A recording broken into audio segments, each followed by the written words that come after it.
ಈಗ ಒಂಥರ ಟ್ರೆಂಡಿಂಗ್ ಆಗ್ಬಿಟ್ಟಿದೆ ಡ್ರೈವರ್. ವೃದ್ಧಾಶ್ರಮಗಳು ಜಾಸ್ತಿ ಆಗ್ತಾ ಇದೆ. ಅವ್ರು ಹೇಗೆ ಮಕ್ಕಳನ್ನ ಆ ರೀತಿಯಾಗಿ ಮಾಡಿರ್ತಾರೋ, ವಯಸ್ಸಾಗ್ತಾ ಆಗ್ತಾ ಆ ಏಜ್ ಇರಲ್ಲ, ನಿಮ್ಗೆ ಆ ಹುಮ್ಮಸ್ ಇರಲ್ಲ, ಆ ಬಿಸಿ ರಕ್ತ ಇರಲ್ಲ.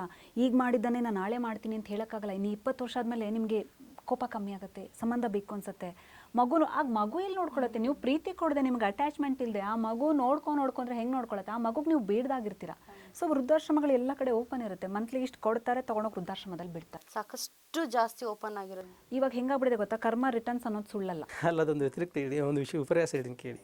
ಆವಾಗ ಏನಂತಂದರೆ ಮಕ್ಕಳನ್ನೆಲ್ಲ ಬೋರ್ಡಿಂಗ್ ಸ್ಕೂಲಿಗೆ ಬಿಡೋರು. ಯಾಕೆಂದರೆ ನನ್ನ ಮಗ ಚೆನ್ನಾಗಿ ಓದಲಿ, ಮಕ್ಕಳು ಚೆನ್ನಾಗಿ ಓದಲಿ ಅಂತ ಹೇಳ್ಬಿಟ್ಟು, ಡಾಕ್ಟರ್ ಆಗಲಿ, ಲಾಯರ್ ಆಗಲಿ, ಇಂಜಿನಿಯರ್ ಆಗಲಿ, ಒಂದು ಅಬ್ರಾಡ್ ಹೋಗ್ಬಿಟ್ಟು ಸೆಟ್ಲ್ ಆಗಿಬಿಡ್ಲಿ ಅಂತ ಹೇಳ್ಬಿಟ್ಟು ಆ ಥರದಲ್ಲಿ ಒಂದು ಬೋರ್ಡಿಂಗ್ ಸ್ಕೂಲಿಗೆ ಬಿಟ್ಬಿಡೋರು. ಆವಾಗ ಕೇಳಿದ್ರು, ಅಪ್ಪ ನಾನು ಬಂದು ಕರ್ಕೊಂಡು ಹೋಗಪ್ಪ ಅಂತಂದರೆ, ನಿನಗೇನು ಕಡಿಮೆ ಮಾಡಿದ್ದೀನಿ, ನಿನಗೆಲ್ಲ ವ್ಯವಸ್ಥೆ ಕೊಟ್ಟಿದ್ದೀನಿ, ಒಳ್ಳೆ ಬೋರ್ಡಿಂಗ್ ಸ್ಕೂಲಿಗೆ ಹಾಕಿದ್ದೀನಿ, ನಿನ್ನ ಕೇಳಿದ ದುಡ್ಡು ಬಟ್ಟೆ ಎಲ್ಲ ಕೊಡಿಸ್ತಾ ಇದ್ದೀನಿ, ಓದ್ಕೊಂಡು ಹೋಗೋ ಅಂತ ಹಂಗೇನಾರು. ಅದೇ ಥರ ಅವ್ರ ಮಕ್ಕಳಲ್ಲಿ ಓದಿ ಕೊನೆಗೆ ಇವ್ರು ವಯಸ್ಸಾಗಿರುತ್ತೆ, ಬರ್ತಾರೆ. ಆವಾಗ ಮಕ್ಳು ನೋಡ್ಕೊಳಲ್ಲ. ಅವಾಗ ಅಪ್ಪ ನಿನಗೊಂದು ಒಳ್ಳೆ ವೃದ್ಧಾಶ್ರಮ ನೋಡಿದ್ದೀನಿ, ಹೋಗಿದ್ ಬಿಡಪ್ಪ ಅಲ್ಲಿ ಅಂತ ಹೇಳ್ತಾರೆ. ಯಾಕೆ ನಾನು ನಿನ್ನ ಜೊತೆ ಟೈಮ್ ಸ್ಪೆಂಡ್ ಮಾಡ್ಬೇಕಂತದೇನು? ಇಲ್ಲಪ್ಪ ನಾನು ಈಗ ವರ್ಕಲ್ಲಿ ಬಿಸಿ ಇದ್ದೀನಿ, ನಾನು ಆಫೀಸ್ಗೆ ಹೋಗ್ಬೇಕು, ನನ್ನ ಹೆಂಡತಿ ಅಲ್ಲಿ ಕೆಲ್ಸಕ್ಕೆ ಹೋಗ್ಬೇಕು, ನಿಮ್ಮನ್ನ ಬಂದು ನೋಡ್ಕೊಂಡಷ್ಟು ನಮಗೆ ಪುರ್ಸತ್ತಿಲ್ಲ, ನಿಮ್ಗೇನು ಬೇಕು ಒಳ್ಳೆ ವೃದ್ಧಾಶ್ರಮ ಸೇರಿಸ್ತೀನಿ, ಒಳ್ಳೆ ಊಟ, ಒಳ್ಳೆ ಮೆಡಿಕಲ್ ಫೆಸಿಲಿಟೀಸ್ ಎಲ್ಲ ಕೊಡಿಸ್ತೀನಿ, ಒಳ್ಳೆ ಅಲ್ಲಿ ಇದ್ದಕೊಂಡು ಹೋಗಿ ಅಂತ ಹೇಳ್ತಾರೆ. ಅಂದ್ರೆ ಕರ್ಮ ರಿಟರ್ನ್ಸ್ ಅನ್ನೋದಕ್ಕೆ ಮಕ್ಕಳನ್ನ ಬೋರ್ಡಿಂಗ್ ಸ್ಕೂಲಿಗೆ ಬಿಡ್ತಿದ್ರು. ಅವಾಗ ಈಗ ಅದೇ ಮಕ್ಕಳು ತಂದೆ ತಾಯಿನ ವೃದ್ಧಾಶ್ರಮಕ್ಕೆ ಬಿಡ್ತಾರೆ. ವ್ಯತ್ಯಾಸ ಇಲ್ಲ ಅಷ್ಟೇ. ಆಮೇಲೆ ಮಕ್ಕಳನ್ನ ಹೈಫೈ ಸ್ಕೂಲ್ಗೆ ಹಾಕ್ತಾರೆ ಇವಾಗ. ಅದು ಪ್ರೆಸ್ಟೀಜ್ ಮತ್ತು ಅವ್ರ ಡಿಗ್ನಿಟಿ ಪ್ರಶ್ನೆ ಆಗಿಬಿಡಿದೆ ಇವಾಗ. ಇಲ್ಲ, ನಾನು ಇವತ್ತು ಲಾಯರ್ ಆಗಿದ್ದೀನಿ, ನಾನು ಡಾಕ್ಟರ್ ಆಗಿದ್ದೀನಿ, ನನ್ನ ಬಿಸ್ನೆಸ್ ಮ್ಯಾನ್, ನನ್ನ ಮಗು ಇವತ್ತು ಇದೇ. ಅಲ್ಲಿ ಏನು ನಿಮಗೆ ಕಲ್ಚರ್ ಕೊಡ್ತಾರೆ ಅವ್ರಿಗೆ ತಂದೆ ತಾಯಿಗೆ ಮುಖ್ಯ ಆಗಲ್ಲ. ಮಗು ಯಾವ ಸ್ಕೂಲಲ್ಲಿ ಓದ್ತಿದೆ ಅನ್ನೋದು ಮಾತ್ರ ಮುಖ್ಯ ಆಗುತ್ತೆ. ಆ ಮಕ್ಕಳ ಮೆಂಟಾಲಿಟಿ ಹೇಗಾಗ್ಬಿಟ್ಟಿರುತ್ತೆ ಅಂದರೆ, ಅಲ್ಲಿ ಓದಿ ಆ ಸೆನ್ಸೇ ಕಮ್ಮಿ ಆಗಿಬಿಟ್ಟಿರುತ್ತೆ. ಪ್ರೈವೇಟ್ ಸ್ಕೂಲಲ್ಲಿ ಓದೋ ಮಕ್ಕಳಂತೂ ನೀವು ನೋಡಬೇಕು. ಪ್ರೈವೇಟ್ ಅನ್ನೋದಕ್ಕಿಂತ ಹಿಂದಿನ ಶಿಕ್ಷೆ ಇದು ಎಜುಕೇಷನ್ ಸಿಸ್ಟಮ್ ಮೇ ಬಿ ಆಗಿರ್ಬೋದು ಅಂತ ಅನ್ಸುತ್ತೆ. ಆ ಸ್ಕೂಲಿಗೆ ತಕ್ಕಂಗೆ ಮಕ್ಕಳು ಅವ್ರ ಲೆವೆಲ್ನ ಅಲ್ಲಲ್ಲೇ ಅವರವರೇ ಮಾತಾಡ್ಕೊಳ್ಳೋದಾಗಿರ್ಬೋದು.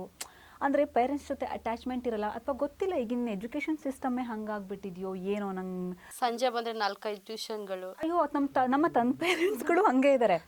ನೀನು ನಮ್ಮ ಪಕ್ಕದ ಮನೆ ಮಗು ಓದ್ತಾ ಇದೆ, ಆ ಮಗುಗಿಂತ ನೀನು 10% ನೀನು ಜಾಸ್ತಿ ಪರ್ಸೆಂಟೇಜ್ ತೆಗಿಬೇಕು. ನಂಗೆ ಅದೆಲ್ಲ ಗೊತ್ತಿಲ್ಲ, ನಂದು ಡಿಗ್ನಿಟಿ ಪ್ರಶ್ನೆ. ನಾನು ಡಾಕ್ಟರ್ ಇದ್ದೀನಿ, ನಾನು ಲಾಯರ್ ಇದ್ದೀನಿ, ನೀನು ಅವ್ರ ಮನೆ ಮಗುಗಿಂತ ತೆಗಿಬೇಕು. ನಿಮ್ಮ ಸ್ಕೂಲಲ್ಲಿ ಆ ಮಗುಗೆ ಪ್ಲೆಷರ್ ಹೆಂಗಾಗ್ತಾ ಇದೆ ಅಂದರೆ, ಸ್ಕೂಲಲ್ಲಿ ಬೆಳಗ್ಗೆಯಿಂದ ಇವಾಗ ಮುಂಚೆ ಥರ ಸ್ಪೋರ್ಟ್ಸ್ಗೆ ವ್ಯಾಲ್ಯೂ ಇಲ್ಲ ಸ್ಕೂಲಲ್ಲಿ. ನೀವು ನೋಡಿ, ಗ್ರೌಂಡ್ ಸಿಗೋದೇ ಭಾರಿ ಕಮ್ಮಿ ಇವಾಗ. ಆ ಮಕ್ಕಳಿಗೆ ಒಂದು 5 ನಿಮಿಷ ಬಿಸಿಲಲ್ಲಿ ನಿಲ್ಲಿಸ್ಬಿಟ್ರೆ ಪಾಪ ಅವಕ್ಕೆ ನಿಂತ್ಕೊಳ್ಳೋಕ್ಕಾಗಲ್ಲ, ತೇಲಾಡ್ತಿರ್ತವೆ. ಡಿ ವಿಟಮಿನ್ ಬಾಬಾ ಅಂದರೆ ಎಲ್ಲಿಂದ ಬರುತ್ತೆ ಮಕ್ಕಳಿಗೆ? ಆಯಿತಾ, ಪ್ರತಿಯೊಂದು ಮಕ್ಕಳಲ್ಲೇ ಇವಾಗ ಡೆಫಿಷಿಯನ್ಸಿ ಕಾಣಿಸ್ತಾ ಇದೆ, ಬಿಕಾಸ್ ಆಫ್ ಸ್ಪೋರ್ಟ್ಸಿಗೆ ಕಳಿಸ್ತಾ ಇಲ್ಲ. ಅಂದರೆ ಇವಾಗ ಬರ್ತಾ ಸ್ಪೋರ್ಟ್ಸಿಗೆ ವ್ಯಾಲ್ಯೂ ಕಮ್ಮಿ ಆಗಿಬಿಟ್ಟಿದೆ. ನನ್ನ ಮಗು ಓದಬೇಕು, ಇವತ್ತು ಆ ಸ್ಕೂಲ್ ಬೋರ್ಡ್ ಇದೆ ಅಲ್ಲ, ಆ ಬೋರ್ಡಲ್ಲಿ ನನ್ನ ಮಗು ಹೆಸರು ಇರಬೇಕು. ಅವ್ರದ್ದು ಅಷ್ಟೇ, ಯಾವ ಮಕ್ಕಳು ಓದ್ತಾರೆ ಅವ್ರನ್ನ ಟಾರ್ಗೆಟ್ ಮಾಡೋದು, ಸಂಜೆ ಎಕ್ಸ್ಟ್ರಾ ಕ್ಲಾಸ್ ತೊಗೊಳ್ಳೋದು. ಬಟ್ ಅದು ಆಗಬಾರ್ದು. ಮಕ್ಕಳು ಹೆಲ್ತ್ ಮೇಲೆ ಎಫೆಕ್ಟ್ ಆಗ್ತಾ ಇದೆ, ಆಮೇಲೆ ಅವ್ರ ಲೈಫ್ ಮೇಲೆ ತುಂಬ ಎಫೆಕ್ಟ್ ಆಗ್ತಾ ಇದೆ. ಆ ಮಕ್ಕಳಿಗೆ ಭಾವನೆಗಳಿರಲ್ಲ, ಅಂದರೆ ನಮ್ಮ ಜೊತೆ ಬೆರೆಯೋಕ್ಕೆ ಟೈಮ್ ಸಿಗಲ್ಲ. ಸಂಜೆ ಬಾ ಮತ್ತೆ ಟ್ಯೂಷನ್ಗಳು, ಮತ್ತೊಂದು ಎಕ್ಸ್ಟ್ರಾ ಕ್ಲಾಸ್. ನನ್ನ ಮಗು ಸಂಗೀತಕ್ಕೆ ಹಾಕಬೇಕು, ಮುಂದೆ ನೋಡಬೇಕಲ್ಲ, ಈ ಥರದ್ದು ಜಾಸ್ತಿ. ಪಕ್ಕದ ಮನೆಯವ್ರು ಸಂಗೀತ ಕ್ಲಾಸ್ಗೆ ಹಾಕಿದ್ದಾರೆ, ಪಕ್ಕದ ಮನೆ ಡ್ಯಾನ್ಸ್ ಕ್ಲಾಸಿಗೆ ಹಾಕಿದ್ದಾರೆ, ಪಕ್ಕದ ಮನೆಯವ್ರು ಅಬಾಕಸ್ಗೆ ಹಾಕಿದ್ದಾರೆ, ಅಲ್ಲಿ ಹಾಕಿದ್ದಾರೆ. ಓಡ್ಸ್ ಮಕ್ಕಳನ್ನ ರಾತ್ರಿ ಬಂದು ಊಟ ಮಾಡಿಸಿ ಮಲ್ಕೊಂಬಿಡು. ಆ ಮಗುಗೆ ಏನು ನಡೀತಿದೆ ಲೈಫಲ್ಲಿ ಅಂತ ಗೊತ್ತಾಗೋದ್ರೊಳಗೆ 15 ವರ್ಷ ಕಳೆದ್ಬಿಡ್ತಾರೆ. ಅವಕ್ಕೆ ಭಾವನೆಗಳು ಫ್ಯಾಮಿಲಿ ಜೊತೆ ಅಟ್ಯಾಚ್ಮೆಂಟ್ ಮಾಡು. ಪಾಪ ಮನೆ ಕೆಲಸನೂ ನಾವು ಕಲಿಸಿರಲ್ಲ, ಪ್ರತಿಯೊಂದು ಮಗು ಬಟ್ಟೆಯಿಂದ ಹಿಡಿದು ನಾವೇ ಮಾಡಿಬಿಟ್ಟಿರ್ತೀವಿ. ಅವಕ್ಕೊಂದು ವಯಸ್ಸಿಗೆ ಬಂದಮೇಲೆ ಕತ್ತೆ ಬೆಳೆದಿದೆ ಮಾಡು ಅಂದರೆ ಪಾಪ ಮಕ್ಕಳು ಎಲ್ಲಿಂದ ಮಾಡ್ತಾರೆ? ಹಂಗಾಗ್ಬಿಡಿದೆ ಲೈಫ್ ಇವಾಗ. ಹಿಂದೆ ನಮ್ಗಳ ಲೈಫ್ ಹಂಗೆ ಇರಲಿಲ್ಲ. ಮನೆಯವ್ರ ಜೊತೆ ಕೆಲಸ ಮಾಡಬೇಕಿತ್ತು, ಹೊಂದ್ಕೋಬೇಕಿತ್ತು, ಮನೆಯವ್ರ ಜೊತೆನೇ ಕೂತು ಊಟ ಮಾಡಬೇಕಿತ್ತು. ಅವ್ರಿಗೇನು ಊಟ ಬಡಿಸ್ತಾರೆ, ನಾವೇನು ಎಕ್ಸ್ಟ್ರಾ ಮಾತಾಡೋಂಗಿರಲಿಲ್ಲ. ಈಗಿನ ಮಕ್ಕಳು ಹಂಗಲ್ಲ. ನೀನು ಯಾಕೆ ಅಡುಗೆ ಮಾಡಿದೆ? ಬಿಕಾಸ್ ಆಫ್ ಲೈಫ್ ಸ್ಟೈಲ್ ಹಂಗಾಗಿ ಹೋಗ್ಬಿಟ್ಟಿದೆ ಎಜುಕೇಷನ್ ಸಿಸ್ಟಮು. ನಾವು ಈ ಓಡ್ತಾ ಹೋಗ್ತಿರೋ ಜಗತ್ತಿನ ಹಿಂದೆ ನಾವು ಬಹುಶಃ ಜಗತ್ತು ಬದಲಾಗಿಲ್ಲ, ನಾವು ಬದಲಾಗಿದ್ದೀವಿ. ಆದರೆ ಓಡಬೇಕಲ್ಲ, ಹಾಗೆ ಕಾಂಪಿಟೇಷನ್ಸ್ ಜಾಸ್ತಿ ಆಗಿಬಿಟ್ಟಿದೆ. ಸಿಕ್ಕಾಪಟ್ಟೆ ಓಡ್ತಾ ಇದ್ದೀವಿ. ಅದೊಂಥರ ತುಂಬ ಬೇಜಾರಾಗ್ಬಿಡುತ್ತೆ ಆ್ಯಕ್ಚುಲಿ ಇವಾಗ ನೆನೆಸ್ಕೊಂಡ್ಬಿಟ್ರೆ. ಆ ವಿಷಯದಲ್ಲಿ ನನ್ನ ಮೆಂಟಾಲಿಟಿ ಸೇಮ್ ಇದೆ ಬಹುಶಃ. ಹಂಗೆ ನಾವು ಮಗನ ಮಾತ್ರ ಸ್ಕೂಲ್ ವಿಚಾರದಲ್ಲಿ ಹೇಳ್ಬಿಟ್ಟಿದ್ದೀನಿ, ಓನ್ಲಿ ಸರ್ಟಿಫಿಕೇಟ್ ಅಷ್ಟೇ. ಹಾಗಂತ ಬಿಟ್ಟು ರ್ಯಾಂಕ್ ಬರಬೇಕು, ಡೈಲಿ ಬೆಳಿಗ್ಗೆ ಸ್ಕೂಲಿಂದ ಬಂದ ತಕ್ಷಣ ಮನೆ ಹೋಮ್ವರ್ಕ್ ಮಾಡಿಸ್ಬೇಕು ಅನ್ನೋದೆಲ್ಲ ಇಟ್ಕೋಬೇಡ. ಎಜುಕೇಷನ್ ಬೇಕು, ನಿಮ್ಗದೊಂದು ಆತ್ಮವಿಶ್ವಾಸನ ಹೆಚ್ಚು ಮಾಡುತ್ತೆ. ನಿಮಗೆ ಬೇಕು. ಇವಾಗ ಒಂದು ಕಡೆ ಹೋದಾಗ ನೀವು ಹೆಂಗೆ ಮಾತಾಡಬೇಕು, ಯಾವ ರೀತಿ ವರ್ತನೆ ಮಾಡಬೇಕು ಅನ್ನೋದು ನಮ್ಮ ಎಜುಕೇಷನ್ ನಮಗೆ ಕಲಿಸ್ಕೊಡುತ್ತೆ. ಇವತ್ತು ನಾವಿಲ್ಲಿ ಕೂರೋದಕ್ಕೂ ಬಹುಶಃ ಎಜುಕೇಷನ್ನೇ ಕಾರಣ ಅಂತ ಅನ್ಸುತ್ತೆ. ಹಾಗಂತ ನಾವು ಓದಿದೊಂದು, ನಾನು ಮಾಡ್ತಾ ಇರೋದೊಂದು, ಅಂದರೆ ಅದು ಪ್ರತಿಯೊಂದಕ್ಕೂ ಎಜುಕೇಷನ್ ಕಾರಣ ಆಗಿರುತ್ತೆ. ನಾನು ಇಲ್ಲ ಅಂತ ಹೇಳ್ತಾ ಇಲ್ಲ. ಹಾಗಂತ ಹೇಳಿ ಓದೋದ್ರಿಂದನೇ ಮಗುಗ ಕೆಲಸ ಸಿಗುತ್ತೆ, ಓದೋದ್ರಿಂದನೇ ಅವ್ನು ಬದುಕೋಕ್ಕಾಗೋದು ಅನ್ನೋದು ತಪ್ಪು. ನಾವು ಆ ಭ್ರಮೇಲೆ ಬದುಕಬಾರ್ದು. ಓದಿದ್ರೆ ಮಾತ್ರ ಮಗು ಅಬ್ರಾಡ್ಗೆ ಹೋಗೋಕ್ಕಾಗೋದು, ಇವನಲ್ಲೂ ಓದಬೇಕು ಅನ್ನೋದು ಅದು ನಮ್ಮ ತಪ್ಪು ಕಲ್ಪನೆಯಲ್ಲಿ ನಾವು ಬದುಕ್ತಾ ಇದ್ದೀವಿ. ಇದು ಅಬ್ರಾಡ್ ಅನ್ನೋದಕ್ಕೆ ಒಂದು ಎಕ್ಸಾಂಪಲ್ ಹೇಳ್ತೀನಿ. ಏನಾಗಿದೆ ಎಲ್ಲ ತಂದೆ ತಾಯಿಗಳಿಗೆ ಅಬ್ರಾಡಿಗೋ ಸೆಟ್ಲ್ ಆಗ್ಬಿಟ್ರೆ ಅಂತ ತುಂಬ ಇದು ಪ್ರೆಸ್ಟೀಜ್ ಪ್ರಶ್ನೆ. ಎಷ್ಟೋ ಜನ ಮಕ್ಕಳು ಇವತ್ತು ಅಬ್ರಾಡಿಗೋ ಸೆಟ್ಲ್ ಆಗಿದ್ದಾರೆ. ಏನಾಗುತ್ತೆ, ಇಲ್ಲಿ ಮನೆಯಲ್ಲಿ ವಯಸ್ಸಾದ ತಂದೆ ತಾಯಿಗಳು ನೋಡ್ಕೊಳಕ್ಕೆ ಅವ್ರು ಬರೋದಿಲ್ಲ, ಅಲ್ಲಿಂದ ದುಡ್ಡು ಹಾಕ್ತಾರೆ. ಸತ್ತಾಗ ಮುಖ ನೋಡೋಕ್ಕೂ ಬರಲ್ಲ ಅವರು. ಅಲ್ಲಿಂದ ಹೇಳ್ತಾರೆ ಅಷ್ಟು ದೂರದಿಂದ ಬರಲಿಕ್ಕಾಗಲ್ಲ, ಅಲ್ಲಿ ಮತ್ತೆ 2 ದಿನ ಸುಮ್ಮನೆ ಖರ್ಚು ಜಾಸ್ತಿ, ಮತ್ತು ಅಲ್ಲಿ ಬಂದು ಹೋಗೋದಿಲ್ಲ, ಒಂದು ವೀಡಿಯೋ ಕಾಲ್ ಮಾಡಿ ತೋರಿಸಿ ಮುಖ ನೋಡ್ಬಿಡ್ತೀನಿ, ಅದೇನಿದೆ ನೀವೇ ಮುಗಿಸ್ಕೊಳ್ಳಿ ಅನ್ನೋ ಲೆವೆಲಿಗೆ ಬಂದಿದೆ. ಎಷ್ಟೋ ಜನಗಳು ತಂದೆ ತಾಯಿಗಳು ಅಂತ್ಯಕ್ರಿಯೆಗೆ ಹೋಗ್ತಾ ಇಲ್ಲ, ಅಬ್ರಾಡಲ್ಲಿ ಸೆಟ್ಲ್ ಆದರು. ಅಂತ ಯಾವ ಪುರುಷಾರ್ಥಕ್ಕೆ ಈಗ ಮಕ್ಕಳನ್ನ ಮಾಡ್ಕೋಬೇಕು ಅಂತ ಅನ್ಸತ್ತೆ. ಇಲ್ಲ ಮಕ್ಕಳನ್ನ ಮಾಡ್ಕೊಂಡ್ಮೇಲೆ ಅವ್ರಿಗೆ ಈಗಿನ ಕಾಲ ಆದ್ರೂ ಓಕೆ, ಕಾಲ ಹೆಂಗೆ ಹೋಗ್ತಿದೆ, ಕಾಲ ನಾವು ಚೇಂಜ್ ಮಾಡೋಕ್ಕಾಗಲ್ಲ, ಅಥವಾ ಮನುಷ್ಯರು ಚೇಂಜ್ ಮಾಡೋಕ್ಕಾಗಲ್ಲ ಬಿಕಾಸ್ ಆಫ್ ಮುಂದೊಂದು ದಿನ ಬಹುಶಃ ನಮ್ಮ ಇನ್ನೊಂದು ಅಚ್ಚು ಬರಬಹುದೇನೋ ರೋಬೋಟಿಕಲ್ಲಿ, ಹಾಗಾಗೋ ಕಾಲನೂ ಅದೆಲ್ಲ ನಾವೇ ಮಾಡ್ಕೊಂಡಿದ್ದು ಪ್ರತಿಯೊಂದು. ಆದರೆ ಕೆಲವೊಂದನ್ನು ನಾವು ಅರ್ಥ ಮಾಡಿಕೊಂಡು ಬದುಕಬೇಕು ಇರೋಷ್ಟು ದಿನ. ಯಾಕಂದರೆ ಈಗಿನವ್ರಿಗೆ ಆಯುಷ್ ಕೂಡ ತುಂಬ ಕಮ್ಮಿ. ನೋಡಿ 20 ವರ್ಷಕ್ಕೆ ಹಾರ್ಟ್ ಅಟ್ಯಾಕ್ ಅಂತೆ, 10ನೇ ಕ್ಲಾಸ್ ಹುಡುಗಿಗೆ ಹಾರ್ಟ್ ಅಟ್ಯಾಕ್ ಅಂತೆ. ತುಂಬ ಬೇಜಾರಾಗುತ್ತೆ. ನಮ್ಮ ಲೈಫ್ ಸ್ಟೈಲ್ ಓದು ಬೆಳಗ್ಗೆ 4 ಗಂಟೆಗೆ ಹೇಳು, ಒಂದು 10ನೇ ಕ್ಲಾಸು ಹುಡುಗನಿಗೆ ಹಾರ್ಟ್ ಅಟ್ಯಾಕ್ ಆಗುತ್ತೆ ಅಂದರೆ ನಾವು ಎಷ್ಟು ಒಳ್ಳೆ ಫುಡ್ ತಿಂತಾ ಇದೀವಿ, ನಾವು ಎಷ್ಟು ಗಂಟೆ ನಿದ್ದೆ ಮಾಡ್ತಾ ಇದೀವಿ, ಅಂದರೆ ಯಾಕೆ ಆ ಪ್ಲೆಜರ್ ತೊಗೊಂಡು ಬದುಕ್ತಾ ಇದೀವಿ, ಯಾವ ಪುರುಷಾರ್ಥ? ಈಗ ಹಾರ್ಟ್ ಅಟ್ಯಾಕ್ ಅಂತ ಹೇಳಿದರೆ ಇದು ಆ್ಯಕ್ಚುಲಿ ನಾವು ಪ್ಯಾಂಡಮಿಕ್ ಆದಮೇಲೆ ವ್ಯಾಕ್ಸಿನ್ ತೊಗೊಂಡ್ಮೇಲೆ ಬರ್ತಾ ಇದೆ ಅಂತ ಹೇಳ್ತಾ ಇದ್ದಾರೆ. ಬಟ್ ಇಲ್ಲ, ಅದು ನೋಡಿ ವ್ಯಾಕ್ಸಿನಿಂದಲ್ಲ, ಇವಳು ಹೇಳ್ದಂಗೆ ಅದೇನಾಗಿದೆ ಅವ್ರ ಮೇಲೆ ಒತ್ತಡ ಜಾಸ್ತಿ ಆಗ್ತಾಯಿದೆ. ಈಗ ಮಕ್ಕಳನ್ನೇನೆಂದರೆ ಬೆಳಿಗ್ಗೆ 5 ಗಂಟೆಗೆ ರೆಡಿ ಮಾಡಿ ಕಳಿಸಿದವರು ಪುನಃ ಸಂಜೆ ಬರ್ತಿದ್ದಂಗೆ ಏನಾಗುತ್ತೆ, ಹೋಮ್ವರ್ಕ್ ಲಾಟ್ ಕೊಡ್ತಾರೆ. ಅವಾಗೆಲ್ಲ ಮಕ್ಕಳೇನಾಗ್ತಿದೆ ಅಂದರೆ ಮಕ್ಕಳ ಜೊತೆ ಬರ್ತಾ ಆಟ ಆಡ್ತಾಯಿದ್ರು. ಅವಾಗೇನಾಗುತ್ತೆ ಅದು ಸ್ಟ್ರೆಸ್ ಫ್ರೀ ಆಗ್ತಾಯಿತ್ತು. ಅಂದರೆ ಅವಾಗೇನೋ ಆಟ ಆಡಿದಾಗ ಏನಾಗುತ್ತೆ ರಿಲ್ಯಾಕ್ಸ್ ಅನ್ಸೋದು, ಆಗ ಅವ್ರಿಗೂ ಒತ್ತಡ ಜಾಸ್ತಿ ಇರ್ತಿರ್ಲಿಲ್ಲ. ಈಗ ಹಂಗಲ್ಲ, ಬೆಳಗಿಂದ ಸ್ಟಾರ್ಟ್ ಆಗಿದ್ದು 9 ಗಂಟೆವರೆಗೂ ಪ್ರೆಷರ್ ಹಾಕಿ ಏನಾಗುತ್ತೆ ಆ ಬಾಡಿ ಕಂಪ್ಲೀಟ್ಲಿ ರಿಯಾಕ್ಟ್ ಮಾಡೋದು ಬಿಟ್ಬಿಡುತ್ತೆ. ಬರೀ ಓನ್ಲಿ ಸಮ್ ಆರ್ಗನ್ ಮಾತ್ರ ವರ್ಕ್ ಆಗ್ತಿರುತ್ತೆ. ಆವಾಗ ಏನಾಗುತ್ತೆ ಬಾಡಿಗೂ ಆರ್ಗನ್ಗೂ ಲಿಂಕ್ ಆಗದಿದ್ದಾಗ ಏನಾಗುತ್ತೆ ಸಾಮಾನ್ಯ ಹೆಲ್ತ್ ಇಶ್ಯೂಸ್ ಆಗಿ. ಆಮೇಲೆ ನೀವು ಊಟ ತಿಂಡಿ ಮಕ್ಕಳಿಗೆ ಡಬ್ಬಿ ತುಂಬ್ತೀವಿ, ನಮಗೆಲ್ಲ ಊಟಕ್ಕೆ ಅಂತ ಟೈಮ್ ಬಿಡೋರು. ಇಷ್ಟು ಊಟ ಮಾಡಿ ಅದ್ಮೇಲೆ ನಾವು 1/2 ಆಟ ಆಡಬೇಕಿತ್ತು ಸ್ಕೂಲಲ್ಲಿ. ಇವಾಗ ನಿಮ್ಗೆ ಅಷ್ಟೊಂದು ಟೈಮ್ ಇಲ್ಲ. 11 ಗಂಟೆಗೇನೋ ಲಂಚ್ ಬ್ರೇಕ್ ಅಂತೆ, ಅದಾದಮೇಲೆ ಮಧ್ಯಾಹ್ನ ಇನ್ನೊಂದೇನೋ ಸ್ಮಾಲ್ ಲಂಚ್ ಬ್ರೇಕ್ ಅಂತೆ. ಆಮೇಲೆ ಈ ನ್ಯಾಪ್ ಅಂದ ತಕ್ಷಣ ಅಲ್ಲೇ ಕೂತಲ್ಲೇ ನೀವೇನು ನ್ಯಾಪ್ ಮಾಡೋಕ್ಕಾಗತ್ತೆ? ಅಂದರೆ ಸಿಸ್ಟಮ್ ಹೆಂಗಿದೆ ಅಂದರೆ ನೀನು ಓದು, ನನ್ನ ಸ್ಕೂಲ್ ಹೆಸರು ತೊಗೊಂಬ ಅಂದರೆ ನೆಕ್ಸ್ಟ್ ಮಕ್ಕಳು ಅದಕ್ಕೆ ಅಡ್ಮಿಷನ್ ಆಗಬೇಕು. ನಮ್ಮ ಸ್ಕೂಲ್ ಕೂಡ ಇವತ್ತು ಮಕ್ಕಳು ಹೆಲ್ತ್ ಪರಿಗಣಿಸ್ತಿಲ್ಲ. ನೀವು ನೋಡಿ ಈಗಿನ ಮಕ್ಕಳಲ್ಲಿ ನೀವು ಎಷ್ಟೆಷ್ಟು ಕಾಯಿಲೆ. ಮೊನ್ನೆ ಯಾರೋ ಹೇಳ್ತಾ ಇದ್ರು, ನನ್ನ ಮಗುಗೆ ಇನ್ನೂ 7 ವರ್ಷನೂ ತುಂಬಿಲ್ಲ, ಹೇರ್ ಫಾಲ್. ನನಗೆ ಗೊತ್ತಿದ್ದಂಗೆ ನಮಗೆಲ್ಲ 12 ವರ್ಷ ತನಕ ಹೇರ್ ಫಾಲ್ ಅಂದರೆ ಏನು ಅಂತ ಗೊತ್ತಿರಲಿಲ್ಲ. ನೀವು ನೋಡಿ ಸಣ್ಣ 6 ವರ್ಷದ ಮಕ್ಕಳಲ್ಲಿ ಬಿಳಿ ಕೂದಲು ನೆರ್ತಿರೋದು ಕಾಣಿಸುತ್ತೆ. ಆಮೇಲೆ 8 ವರ್ಷಕ್ಕೇ ಮೆಚೂರ್ಡ್ ಆಗೋದು ಹೆಣ್ಣು ಮಕ್ಕಳು. ಸಣ್ಣ ಮಕ್ಕಳಿಗೆ ಲಿಪ್ಸ್ಟಿಕ್ ಹಚ್ಚೋದು, ಜಂಕ್ ಫುಡ್ ತಿನ್ನಿಸೋದು. ಅಂದರೆ ಎಲ್ಲಿಗೆ ಹೋಗಿ ನಿಂತ್ಕೋತಾ ಇದ್ದೀವಿ ಅಂತಲೇ ಅನ್ನಿಸ್ತಾ ಇದೆ. ಯಾವ ಪುರುಷಾರ್ಥಕ್ಕೆ ನಾವು ಮಕ್ಕಳನ್ನ ಮಾಡ್ಕೋತೀವಿ, ಹೆಂಗೆ ಬೆಳೆಸ್ತಾ ಇದ್ದೀವಿ, ಆಮೇಲೆ ಮುಂದೊಂದು ದಿನ ನಮ್ಮ ಪರಿಸ್ಥಿತಿಗಳು ಏನಾಗುತ್ತೆ ಅಂತ ನಾವು ಯಾರೂ ಯೋಚನೆ ಮಾಡ್ತಿಲ್ಲ. ಈಗಿನವ್ರ ಮುಂದೆ ಅಂದರೆ ನಾವು ನಮಗೋಸ್ಕರ ಬದುಕ್ತಾ ಬೇರೆಯವ್ರಿಗೋಸ್ಕರ ನಾವೇನು ಗೊತ್ತಾ, ಪಕ್ಕದವ್ರ ಮನೆ ಸ್ಟೇಟಸ್ ನೋಡಿ ಇನ್ನೊಬ್ರು ಪ್ರೊಫೈಲ್ ನೋಡೇ ಬದುಕೊಂಡು ಸಾಯ್ತಾ ಇದ್ದೀವಿ ನಾವು. ಅಂದರೆ ನಮಗೋಸ್ಕರ ಹಿಂದಿನವ್ರು ಯಾಕೆ ಆರಾಮಾಗಿದ್ರು ಅಂದರೆ ಸೋಷಿಯಲ್ ಮೀಡಿಯಾ ಇರಲಿಲ್ಲ. ನಮ್ಮನೇಲಿ ಏನು ಮಾಡ್ತೀವಿ, ನಮ್ಮನೇಲಿ ಏನು ಜಗಳಾಡ್ತೀವಿ ನಮ್ಮ ಮನೆಗೆ ಮಾತ್ರ ಗೊತ್ತಿತ್ತು. ಈ ಮೊನ್ನೆ ಯಾರೋ ಸೋಷಿಯಲ್ ಮೀಡಿಯಾದಲ್ಲಿ ಹಾಕೊಂಡಿದ್ರು, ಅವ್ರ ಹೆಂಡತಿ ಇನ್ನೊಬ್ರು ಯಾರೋ ಜಗಳ ಆಡಿದ್ದು ತೊಗೊಂಡೋಗಿ ಸ್ಟೇಷನ್. ಅದನ್ನು ಆ ಟೈಮಲ್ಲಿ ಅದು ಎಲ್ಲಿ ಟೈಮ್ ಇತ್ತು ಅವ್ರಿಗೆ ಸೋಷಿಯಲ್ ಮೀಡಿಯಾದಲ್ಲಿ ಹಿಡಿದು ಹಾಕೋದಕ್ಕೆ, ಜಗಳ ಆಡ್ಕೊಂಡು ಅವ್ರ ಮೊಬೈಲಲ್ಲಿ ಕ್ಯಾಪ್ಚರ್ ಮಾಡೋದಕ್ಕೆ ಟೈಮ್. ಈಗ ಏನು ಬಂದರು ಏನೋದ್ರು ಏನಾದರೂ ಲೈವ್ ಬರ್ತಾರೆ ಎಲ್ಲ. ಅಂದರೆ ಅದೇನಾಗ್ತಿದೆ, ಇವಾಗ ಪಕ್ಕದ ಮನೆಯವ್ರು ತಾಳಿ ಮಾಡಿಸ್ಕೊಂಡ್ರು ಅಂತ ನಂಗೆ ಕೂತ್ಕೊಂಡಲ್ಲೇ ಗೊತ್ತಾಗ್ಬಿಡುತ್ತೆ.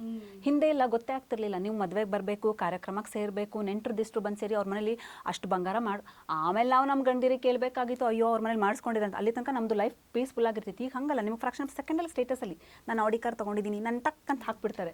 ಕೆಲವ್ರು ನೋಡೋಕ್ಕೋಸ್ಕರನೇ, ಬೇರೆಯವ್ರಿಗೋಸ್ಕರನೇ ಎಲ್ಲೋ ಹೋಗೋದು, ಫೋಟೋಸ್ ಹಾಕೋದು. ಆಗ್ತಿರೋದೇ ಅಲ್ಲಿ ಒತ್ತಡದ ಲೈಫು. ಅಂದರೆ ಅವ್ರು ತೊಗೊಂಡಿದ್ದಾರೆ, ಅವ್ರು ಮಾಡಿದ್ದಾರೆ, ನಾನು ತೊಗೋಬೇಕು, ನಾನು ಬದುಕಬೇಕು, ನಾನು ಹಿಂಗೆ ಇರಬೇಕು, ನನ್ನ ಜೀವನ ಅನ್ನೋದನ್ನ ಅವ್ರಿಗೆ ಅವರೇ ಒತ್ತಡ ಹಾಕೊಂಡು ಸಾಯ್ತಾ ಇದ್ದಾರೆ. ಇಲ್ಲ, ಅವ್ರು ಹೇಳ್ದಂಗೆ ಕರೆಕ್ಟು.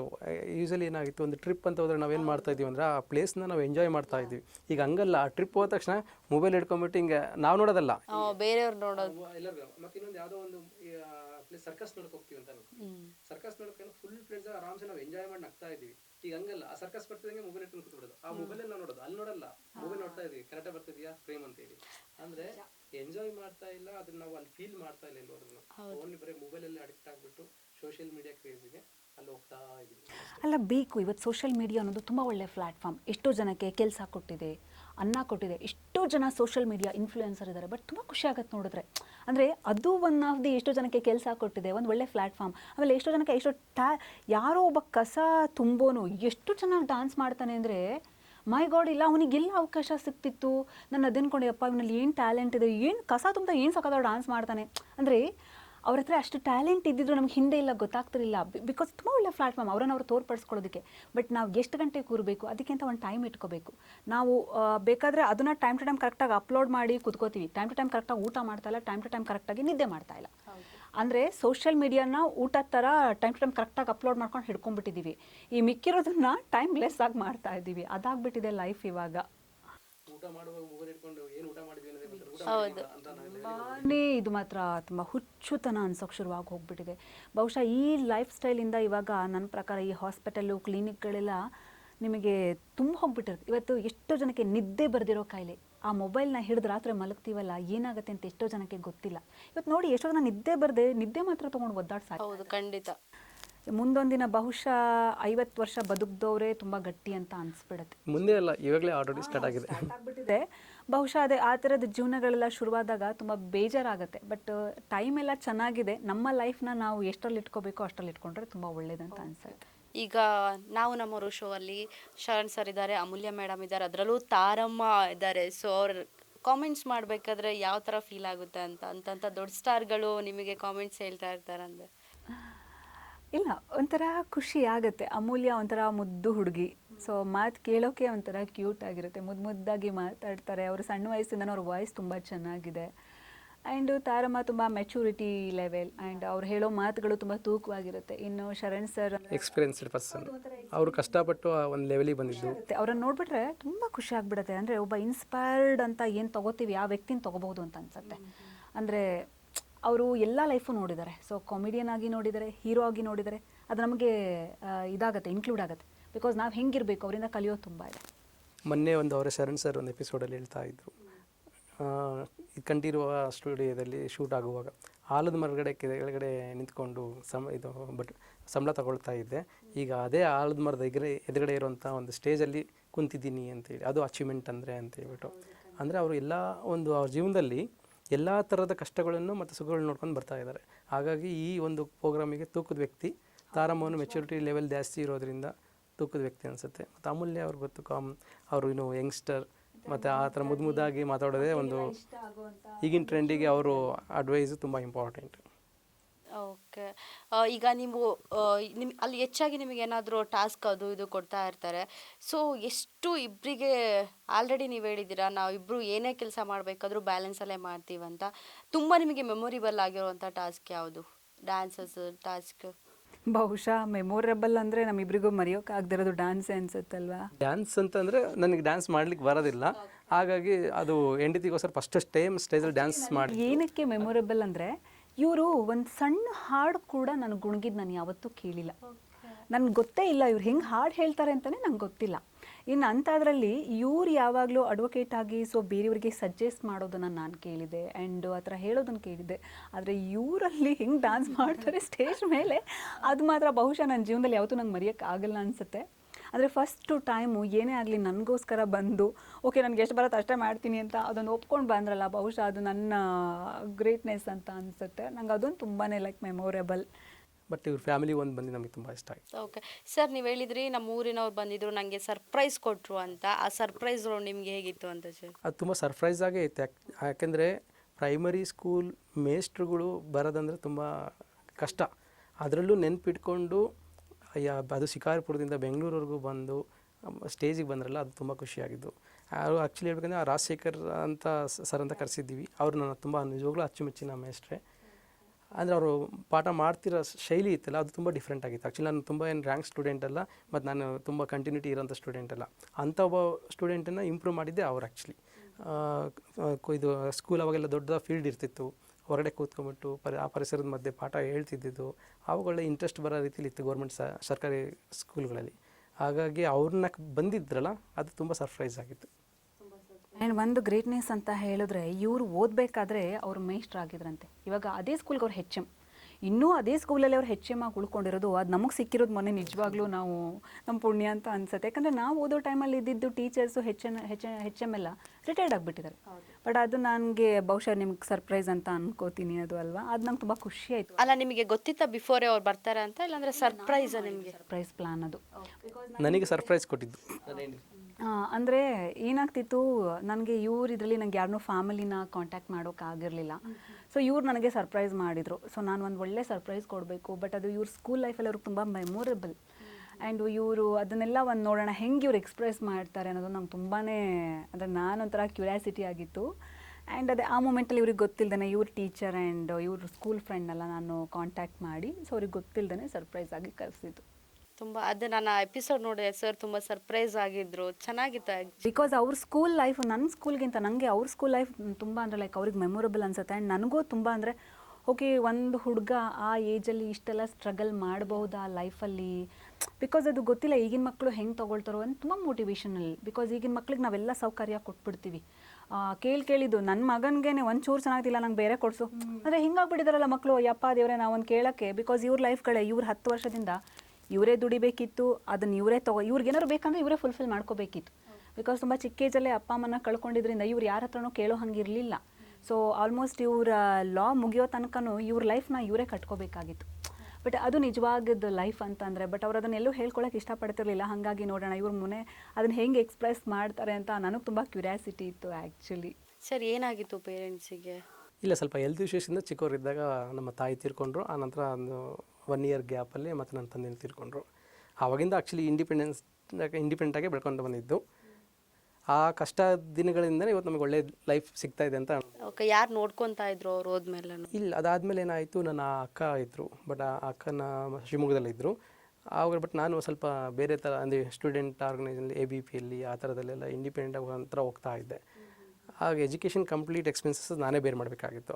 ಅದಕ್ಕೋಸ್ಕರನೇ ನಾನು ಎಷ್ಟು ಕೆಲಸ ಮಾಡದೇ ಇರೋ ಕೆಲಸಗಳಿಲ್ಲ. ಎಕ್ಸಾಂಪಲ್ಲು ಹೋಟೆಲ್ ಸಪ್ಲೈಯರ್ ಆಗಿ ಕೆಲಸ ಮಾಡಿದ್ದೆ, ಕೊರಿಯರ್ ಆಗ್ತಾಯಿದ್ದೆ, ಮತ್ತು ಇದು ಸಾವಿಗೆ ಅಂತ ಆಗ್ತಿದ್ರು. ಬೇಸಿಗೆಗಾಲ ಬಂತಂದರೆ ಸಾವಿಗೆ ಒಣಗಿಸೋದು, ಪ್ಯಾಕ್ ಮಾಡೋದು ಅಂತ ಇತ್ತು. ಈ ಥರ ಆಯಿತು. ಬೀಡ ಅಂಗಡಿ ಕೆಲಸ ಮಾಡ್ತಾಯಿದ್ದೆ. ಹೀಗೆ ಅದು ಹೇಳೋಕ್ಕಲ್ಲ, ಅಷ್ಟು ಕೆಲಸಗಳು ಮಾಡ್ಕೊಂಡು ಓದ್ಕೊಂಡು ಬರಬೇಕಾಯಿತು. ಆಗ ಮಾಡಿದ್ದಕ್ಕೆ ಒಂದು ಸ್ವಲ್ಪ ಎಜುಕೇಷನ್ ಕಡೆ ನಾನು ಕಷ್ಟಪಟ್ಟು ಓದ್ತಾ ಇದ್ದೀನಿ ಅಂದಮೇಲೆ ನಾನು ಓದಲೇಬೇಕು ಅನ್ನೋದಕ್ಕೆ ಓದ್ಕೊಂಬಂದಕ್ಕೆ ಈ ಲೆವೆಲಿಗೆ ಬಂದೆ. ಆಮೇಲೆ LLB ಮಾಡಬೇಕಾಗಿತ್ತು, ಎಜುಕೇಷನ್ ಲೋನ್ ತೊಗೋಬೇಕಿತ್ತು. ಎಜುಕೇಷನ್ ಲೋನು ಸಿಕ್ತು. ಅದ್ರ ಬೇಸಿಸ್ ಮೇಲೆ ಲಾ ಮುಗಿಸಿದೆ. ಬಟ್ ಈಗ ಒಂದು ಒಳ್ಳೆ ಲೈಫ್ ಸಿಕ್ಕಿದೆ. ಆ ಕಷ್ಟ ದಿನಗಳು ಇವತ್ತು ಈ ಖುಷಿ ದಿನಗಳಿಗೆ ಕಾರಣ ಆಗಿದೆ. ಅಫ್ಕೋರ್ಸ್ ಅದೇ ನಾನು ನಿಮ್ಗೆ ಅವಾಗಲೇ ಹೇಳಿದ್ದು, ಅವ್ರು ಚಿಕ್ಕ ವಯಸ್ಸಲ್ಲಿ ಚೆನ್ನಾಗಿ ಬೆಳೆದ್ರೋ ಇಲ್ಲೋ ನನಗೆ ಗೊತ್ತಿಲ್ಲ, ತುಂಬ ಕಷ್ಟಪಟ್ಟಿದ್ದಾರೆ. ಬಟ್ ನಮ್ಮನ್ನಂತೂ ಅಟ್ ಪ್ರೆಸೆಂಟ್ ಮೂಮೆಂಟಲ್ಲಿ ರಾಣಿ ಥರನೇ ಇಟ್ಟಿರೋದು. ಏನಕ್ಕೆ ಅಂದರೆ ನಂಗೆ ನಿಜವಾಗ್ಲೂ ಸಣ್ಣ ಪುಟ್ಟ ಕೆಲಸಗಳು ಅಂದರೆ ಪಕ್ಕದಲ್ಲಿ ಹೋಗಿ ಏನಾದರೂ ತರಬೇಕು, ಅದು ಎಲ್ಲಿ ಸಿಗುತ್ತೆ ಅಂತ 20 ಸಲ ಕೇಳ್ತೀನಿ ನಾನು. ಅದು ಎಲ್ಲಿ ಸಿಗುತ್ತೆ, ಅದು ಎಲ್ಲಿ ತರಬೇಕು, ಅದು ಹೆಂಗೆ ಸಿಗುತ್ತೆ ಅಂದರೆ ಅಷ್ಟು ನನಗೇನೂ ಗೊತ್ತಿಲ್ಲ. ಪ್ರತಿಯೊಂದು ನನಗೆ ಇವರು ಎಲ್ಲ ಮಾಡಿಕೊಡೋದ್ರಿಂದ ಪ್ರತಿಯೊಂದು ಕೂತಲ್ಲೇ ಎಲ್ಲ ಬರುತ್ತೆ, ತಂದು ಕೊಡ್ತಾರೆ. ಅದು ಹೇಳಿದ್ರೆ ನನ್ನನ್ನು ನನ್ನ ಮಗನ ರಾಣಿ ಥರ ಇಟ್ಟಿದ್ದಾರೆ. ಹೌದು. ಓಕೆ, ಈಗ ಫೈನಲ್ ಆಗಿ ಈಗ ನೀವು ಹೇಳಿದ್ರಿ ಸೀರಿಯಲ್ ಸಿನಿಮಾದ ಬಗ್ಗೆ ಆಲ್ರೆಡಿ ನಾವು ಆಗಲೇ ಮಾತಾಡ್ತಾ ಇದ್ದು. ಈಗ ಹೆಚ್ಚಿನವ್ರಿಗೆ ಏನಾಗಿದೆ ಅಂದರೆ ಆರ್ಟಿಸ್ಟ್ಗಳು ನಾವೊಂದು ಆರ್ಟಿಸ್ಟಾಗೆ ಉಳಿಬೇಕು ಅಂತ ಆಸೆ ಪಡೋರು ತುಂಬ ಜನ ಇರ್ತಾರೆ. ಯಾವುದೋ ಒಂದು ದೊಡ್ಡ ಹೀರೋಯಿನ್ ಆಗಬೇಕಾಗಿಲ್ಲ, ನಾನು ಆರ್ಟಿಸ್ಟಾಗಿ ಉಳಿಬೇಕು ಅನ್ನೋ ನಿಮ್ಮ ಆಸೆ. ಈಗ ಪೇಮೆಂಟ್ ಇಶ್ಯೂಗಳು ತುಂಬ ಬರ್ತಾ ಇದೆ. ಎಲ್ಲ ಸಿನಿಮಾಗಳಾಗಿರ್ಬೋದು, ಸೀರಿಯಲ್ಗಳಾಗಿರ್ಬೋದು, ಎಲ್ಲರೂ ಲೈವ್ ಬರ್ತಾ ಇದ್ದಾರೆ. ಅದು ನಮ್ಮ ಕನ್ನಡದವ್ರಿಗೆ ಯಾಕೆ ಈ ಥರ ಆಗ್ತಾ ಇದೆ ಅನ್ನೋದು. ಒಂದು ಆರ್ಟಿಸ್ಟ್ಗಳಾಗಿ ಅವರು ಒಪ್ಕೊಳ್ಳೋವಂಥ ಪ್ರಾಜೆಕ್ಟ್ನ ಫಸ್ಟ್ ಕೇಳ್ಕೋಬೇಕು. ಅವರು ಯಾವ ಪ್ರೊಡಕ್ಷನ್ ಹಿಂದೆ ಯಾವ ಪ್ರಾಜೆಕ್ಟ್ ಮಾಡಿದ್ದಾರೆ, ಅಥವಾ ಈಗಂತೂ ತುಂಬ ಈಸಿ. ಹಿಂದೆಲ್ಲ ಸ್ವಲ್ಪ ಕಷ್ಟ ಇತ್ತು, ಬರೀ ನಾವು ಮೊಬೈಲ್ ಮೂಲಕನೇ ಎಲ್ಲರಿಗೂ ಕಾಲ್ ಮಾಡಬೇಕಿತ್ತು. ಇವೇನು ಒಂದು ಮೆಸೇಜ್ ಹಾಕಿದ್ರೆ ಅವ್ರು ಇಡೀ ಡೀಟೇಲ್ಸೇ ಕಳಿಸ್ಬಿಡ್ತಾರೆ ಇವಾಗ. ಸೊ ಅವ್ರು ಯಾವ ಪ್ರಾಜೆಕ್ಟ್ ಮಾಡಿದ್ದಾರೆ, ಅದು ನಾನು ಓಕೆನಾ, ನಿಮಗೆ ಪೇಮೆಂಟ್ ಇಶ್ಯೂಸ್ ಇದೆಯಾ ಅಂದರೆ ಅವ್ರಿಗಷ್ಟು ಡೌಟ್ಸ್ ಇತ್ತು ಅಂದರೆ ತಿಳ್ಕೊಬೇಕು. ಇವಾಗ ಕೆಲವೊಂದು ಪ್ರೊಡಕ್ಷನ್ ಎಲ್ಲ ತುಂಬ ಚೆನ್ನಾಗಿದೆ. ನಿಮಗೆ ಎಕ್ಸಾಂಪಲ್ ನೋಡಿ, ಇವಾಗ ಪುನೀತ್ ರಾಜ್ಕುಮಾರ್ ಪ್ರೊಡಕ್ಷನ್ನೇ ಎಷ್ಟು ಚೆನ್ನಾಗಿ ಬರ್ತಿದೆ. ಕೆಲವೊಂದೆಲ್ಲ ಶಾರ್ಟ್ ಮೂವಿಗಳು ಇವತ್ತಿನ ತನಕ ಏನೂ ನಿಮಗೆ ಪ್ರಾಬ್ಲಮ್ ಇಲ್ಲ. ಹಾಗೆ ನಿಮಗೆ ಗೊತ್ತಿರೋ ಪ್ರೊಡಕ್ಷನ್ ಆದರೆ ನೀವು ಧೈರ್ಯವಾಗಿ ಮುನ್ನುಗ್ಗಬಹುದು. ಇಲ್ಲ ನನಗೆ ಒಪ್ಕೊಳ್ಳೋಕೆ ಇಷ್ಟ ಇದೆ ಆ ಕ್ಯಾರೆಕ್ಟರು, ಬಟ್ ಡೌಟ್ ಇದೆ ಪೇಮೆಂಟ್ ಬರುತ್ತೋ ಇಲ್ವೋ ಅನ್ನೋ ಹಾಗಿದ್ರೆ ಡೈರೆಕ್ಟಾಗಿ ಅವ್ರ ಹತ್ರನೇ ಮಾತುಕತೆ ಮಾಡಬೇಕು, ಪ್ರೊಡ್ಯೂಸರ್ ಹತ್ರ. ಇಲ್ಲ ಸರ್, ನೀವು ನನಗೆ ಅಗ್ರಿಮೆಂಟ್ ಮಾಡಿಕೊಡಿ, ಸೊ ನನಗೆ ಯಾವ ಮೂಮೆಂಟಲ್ಲಿ ನೀವು ಪೇಮೆಂಟ್ ಮಾಡ್ತೀರಾ ಅಂತ ಹೇಳಿ ಅವ್ರ ಹತ್ರನೇ ಕ್ಲಿಯರ್ ಮಾಡ್ಕೋಬೇಕು. ಇಲ್ಲ ಅವ್ರ ಹತ್ರ ಕೇಳೋಕೆ ನನಗೆ ಮುಜುಗರ ಆಗುತ್ತೆ, ಅವ್ರು ಏನು ಅಂದ್ಕೊಂಡ್ಬಿಡ್ತಾರೋ, ಇಲ್ಲ ನನಗೆ ಕ್ಯಾರೆಕ್ಟರ್ ಕೊಡ್ತಾರೋ ಇಲ್ವೋ, ನಾನು ಇವಾಗಲೇ ಡೌಟ್ ಪಟ್ಬಿಟ್ರೆ, ಅಥವಾ ನನಗೆ ಅವಕಾಶ ಸಿಗದೇ ಇರ್ಬೋದು ಅನ್ನೋ ಡೌಟ್ ಇತ್ತು ಅಂತ ಹೇಳಿದ್ರೆ ಡೈರೆಕ್ಟಾಗಿ ಹಿಂದೆ ಯಾರು ವರ್ಕ್ ಮಾಡಿರ್ತಾರೆ ಅವ್ರಗಳ ಥ್ರೂ ಕಾಂಟ್ಯಾಕ್ಟ್ ಮಾಡ್ಕೋಬೇಕು. ಅವ್ರಿಗೂ ಅಂದರೆ ಅವ್ರ ಮೇಲೆ ಡಿಪೆಂಡ್. ಅವ್ರಿಗೆ ಅದನ್ನು ನೋಡಿಕೊಂಡು ವರ್ಕ್ ಮಾಡಿದ್ರೆ ನನ್ನ ಪ್ರಕಾರ ತಪ್ಪಾಗಲ್ಲ ಅಂತ. ಓಕೆ, ನಮ್ಮ ಇಂಡಸ್ಟ್ರಿಯಲ್ಲಿ ಯಾಕಂದರೆ ಇವರು ಅವಕಾಶ ಸಿಗೋ ತನಕ ಫಸ್ಟ್ ಅವ್ರು ಏನೂ ಮಾತಾಡೋದಿಲ್ಲ. ಅಯ್ಯೋ ಏನೋ ಒಂದು ಮಾಡ್ಕೊಂಡ್ಬಿಡೋಣ, ಅದು ಸಿನಿಮಾ ಬಂದರೆ ಸಾಕು, ನನ್ನ ಕ್ಯಾರೆಕ್ಟರ್ ಬಂದರೆ ಸಾಕು, ಮಾಡಿಬಿಡೋಣ ಆಮೇಲೆ ಅಂತ. ಎಲ್ಲ ಮುಗಿದ ಮೇಲೆ ಫೈನಲ್ ಆಗಿ ಸಿನಿಮಾ ತೋಪ್ ಹೊಡಿಯೋತ್ತೋ ಇನ್ನೊಂದೇನೋ ಆಗುತ್ತೆ. ಪಾಪ ಅವ್ರಿಗೆ ಇನ್ನೇನು ಪ್ರಾಬ್ಲಮ್ ಆಗಿರುತ್ತೋ, ಅವರು ಏನು ಇವರಿಗೆಲ್ಲ ಪೇಮೆಂಟ್ ಟಿಕ್ಕಬೇಕು ಅಂತ ಟಿಕ್ಕಿರಲ್ಲ. ಯಾಕೆಂದರೆ ಅವ್ರಿಗೂ ಒಂದು ಮನುಷ್ಯತ್ವ ಇರುತ್ತೆ. ನಾನು ಇಲ್ಲಿ ತನಕ ನನ್ನ ಕೆರಿಯರಲ್ಲಿ ನನಗೆ ಇಲ್ಲಿ ತನಕ ನಿಜವಾಗ್ಲೂ ಯಾವ ಪೇಮೆಂಟು ಪ್ರಾಬ್ಲಮ್ ಆಗಿಲ್ಲ. ಯಾವುದೋ ಒಂದು ಆರ್ಟ್ ಮೂವಿ ಪ್ರಾಬ್ಲಮ್ ಆಗಿತ್ತು, ನಾನು ಬಿಕಾಸ್ ಕನ್ಸೀವ್ ಆಗಿಬಿಟ್ಟೆ, ನಾನು ಕೊನೆ ಮೂಮೆಂಟಲ್ಲಿ ಹೋಗ್ಲಿಕ್ಕೆ ಆಗಲಿಲ್ಲ. ಅದು ನಂದು ತಪ್ಪಿತ್ತು ಅಂದ್ಕೊಂಡು, ಬಟ್ ಪೇಮೆಂಟ್ ಮಾಡಿದ್ದು ನನಗೆ ಅರ್ಧ ಮಾಡಿದ್ರು, ನಾನು ಡಬ್ಬಿಂಗ್ ಹೋಗಿರಲಿಲ್ಲ. ಸೊ ನಾನು ಹಾಗಾಗಿ ನಾನು ಅದನ್ನು ಮತ್ತೆ ಕೊನೆಯಲ್ಲಿ ಬರೆದಿರೋ ಪೇಮೆಂಟ್ನ ನಾನು ಕೇಳಕ್ಕೆ ಹೋಗಲಿಲ್ಲ, ಬಿಕಾಸ್ ನಾನು ಡಬ್ಬಿಂಗ್ ಕಂಪ್ಲೀಟ್ ಮಾಡಲಿಲ್ಲ ಅಂತ.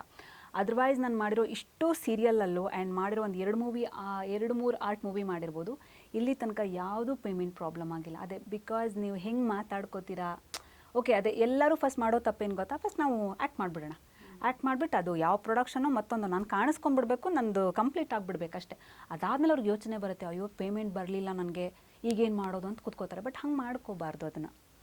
ಇನ್ನು ಕೆಲವ್ರು ಏನಂತ ಹೇಳಿದರೆ, ದೊಡ್ಡ ದೊಡ್ಡ ಪ್ರೊಡ್ಯೂಸರ್, ಎಕ್ಸಾಂಪಲ್ ಈಗ ಯಶ್ ಅವ್ರ ತಾಯಿ ಒಂದು ಸಿನಿಮಾ ಮಾಡಿದ್ರು, ತುಂಬ ಹೇಳ್ಕೊಂಡಿದ್ರು, ನಾವೆಲ್ಲರೂ ಹಂಗೆ ನೋಡ್ಕೊಂಡಿದ್ದೀವಿ, ಹಿಂಗೆ ನೋಡ್ಕೊಂಡಿದ್ವಿ, ಹಿಂಗೆ ಮಾಡಿದ್ದೀವಿ, ಹಂಗೆ ಮಾಡಿದ್ವಿ, ಸಾಕಷ್ಟು ಜನ ಕೇಳ್ಕೊಂಡಿದ್ರು, ಸಾಕಷ್ಟು ಅವ್ರು ಮಾತಾಡಿದ್ದು ನಾವು ನೋಡಿದ್ದೀವಿ. ಸೊ ಕೆಲವರು ಆರ್ಟಿಸ್ಟ್ಗಳು ಏನು ಮಾಡ್ತಾರೆ ಅಂದರೆ, ಇವ್ರು ಯಶ್ ತಾಯಿ ಪ್ರೊಡ್ಯೂಸರು, ಹೋಗೋಣ ಖಂಡಿತ ಅಮೌಂಟ್ ಸಿಗುತ್ತೆ ನಮಗೆ, ಕೊಟ್ಟೇ ಕೊಡ್ತಾರೆ ಅಂತ ಹೇಳ್ಕೊಂಡು ಹೋಗಿದ್ರು. ಅವರೇ ಸಿನಿಮಾದ 4-5 ಜನ ಪೇಮೆಂಟ್ ಆಗಿಲ್ಲ ಅಂತ ಲೈವ್ ಬಂದಿದ್ದಾರೆ, ವಿಡಿಯೋಸ್ ಮಾಡಿದ್ದಾರೆ, ಸಾಕಷ್ಟು ಮಾಡಿದ್ದಾರೆ. ಇದ್ರ ಬಗ್ಗೆ ಆ್ಯಕ್ಚುಲಿ ಅವರು ಏನು ಇವ್ರಿಗೆ ಪೇಮೆಂಟ್ ಕೊಡಬಾರ್ದು ಅಂತ ಖಂಡಿತವಾಗ್ಲೂ ಇರಲ್ಲ. ಎಲ್ಲ ಗೊತ್ತಿದ್ದೆ ತಾನೇ ಅವ್ರು ಪ್ರೊಡ್ಯೂಸ್ ಮಾಡಿರ್ತಾರೆ. ಅವರಿಬ್ಬರು ನಡುವೆ ಅಲ್ಲಿ ಏನು ಕ್ಲ್ಯಾಶ್ ಆಗಿರುತ್ತೆ, ಫಸ್ಟ್ ನಾವು ಅದನ್ನು ಕನ್ಸಿಡರ್ ಮಾಡಬೇಕು. ಇವ್ರೇನು ಮಾತಾಡಿರ್ತಾರೆ, ಅವ್ರೇನು ಮಾತಾಡ್ಕೊಂಡಿರ್ತಾರೆ, ನಾವು ಅದನ್ನು ಫಸ್ಟ್ ಕನ್ಸಿಡರ್ ಮಾಡಬೇಕು. ಯಾವುದೋ ಒಂದು ಕಡೆ ಇವಾಗ ಇವ್ರದನ್ನೇ ಇವಾಗ ಒಬ್ಬರು ಜಡ್ಜು ಫೈನಲ್ ಆಗಿ ಜಡ್ಜ್ಮೆಂಟ್ ಕೊಡಬೇಕಂದ್ರೆ ಒಂದೇ ಕಡೆ ಆರ್ಗ್ಯುಮೆಂಟ್ನ ಕನ್ಸಿಡರ್ ಮಾಡಲ್ಲ, ಎರಡೂ ಕಡೆ ಆರ್ಗ್ಯುಮೆಂಟ್ನ ಕನ್ಸಿಡರ್ ಮಾಡಿ ಅವ್ರು ಜಡ್ಜ್ಮೆಂಟ್ ಕೊಡ್ತಾರೆ.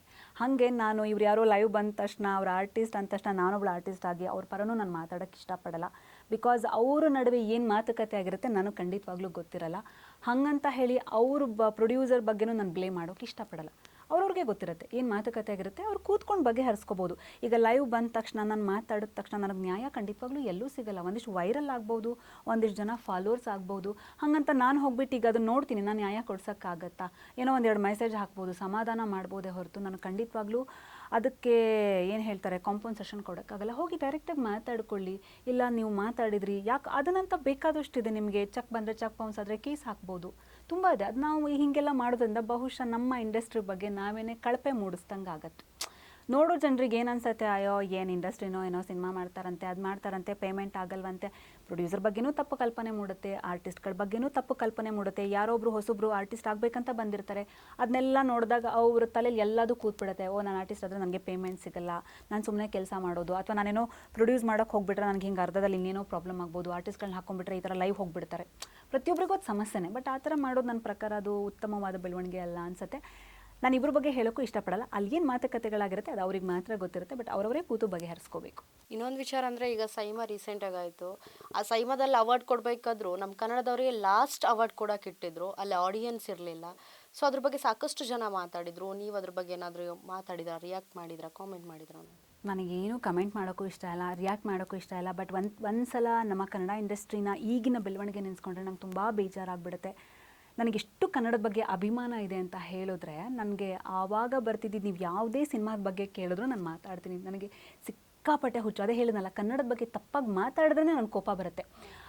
ಹಕಾರ ಇಲ್ಲದೆ ಇರೋದು, ಅಲ್ಪಪ್ರಾಣ ಮಹಾಪ್ರಾಣ ಇಲ್ಲದೆ ಇರೋದು. ಬಟ್ ಡಾಕ್ಟರ್ ರಾಜ್ಕುಮಾರ್ ಅವ್ರನ್ನ ನೆನೆಸ್ಕೊಂಡ್ಬಿಟ್ರೆ, ವಾವ್ ಇಂಥ ಒಬ್ಬರು ವ್ಯಕ್ತಿ ಇದ್ರಾ, ಇಂಥ ವ್ಯಕ್ತಿತ್ವದವ್ರು ಇದ್ರಾ, ಹೀಗೆಲ್ಲ ಸಿನಿಮಾ ಮಾಡಿದಾರ ಅಂತ ನೆನೆಸ್ಕೊಳ್ಳೋಕ್ಕೆ ಒಂದು ಖುಷಿ ಆಗುತ್ತೆ. ಬಟ್ ಅದು ಏನೋ ಗೊತ್ತಿಲ್ಲ, ಇತ್ತೀಚಿನ ದಿನಗಳಲ್ಲಿ ಸಿನಿಮಾಗಳು ಬರ್ತಾ ಇದೆ, ಬಟ್ ಯಾವುದೂ ತುಂಬ ದಿನ ನಿಲ್ತಾ ಇಲ್ಲ. ನಮ್ಮ ಕನ್ನಡ ಇಂಡಸ್ಟ್ರಿಗೆ ಪ್ರಾಮುಖ್ಯತೆ ಇಲ್ಲ. ಇದು ನೆನೆಸ್ಕೊಂಡ್ಬಿಟ್ರೆ ಸಿಕ್ಕಾಪಟ್ಟೆ ಬೇಜಾರಾಗುತ್ತೆ. ಅದೇ ಕನ್ನಡ ಇಂಡಸ್ಟ್ರಿ ಉಳಿಯೋದಕ್ಕೆ ಏನು ಮಾಡಬೇಕೋ ಅದನ್ನು ಮಾಡಬೇಕು. ಅದ್ರ ಬಗ್ಗೆ ನಾನು ಏನೂ ವ್ಯಕ್ತಪಡಿಸಲ್ಲ. ಏನಕ್ಕೆ ಅಂದರೆ ನಾನಲ್ಲಿ ಅಟೆಂಡ್ ಮಾಡಿಲ್ಲ.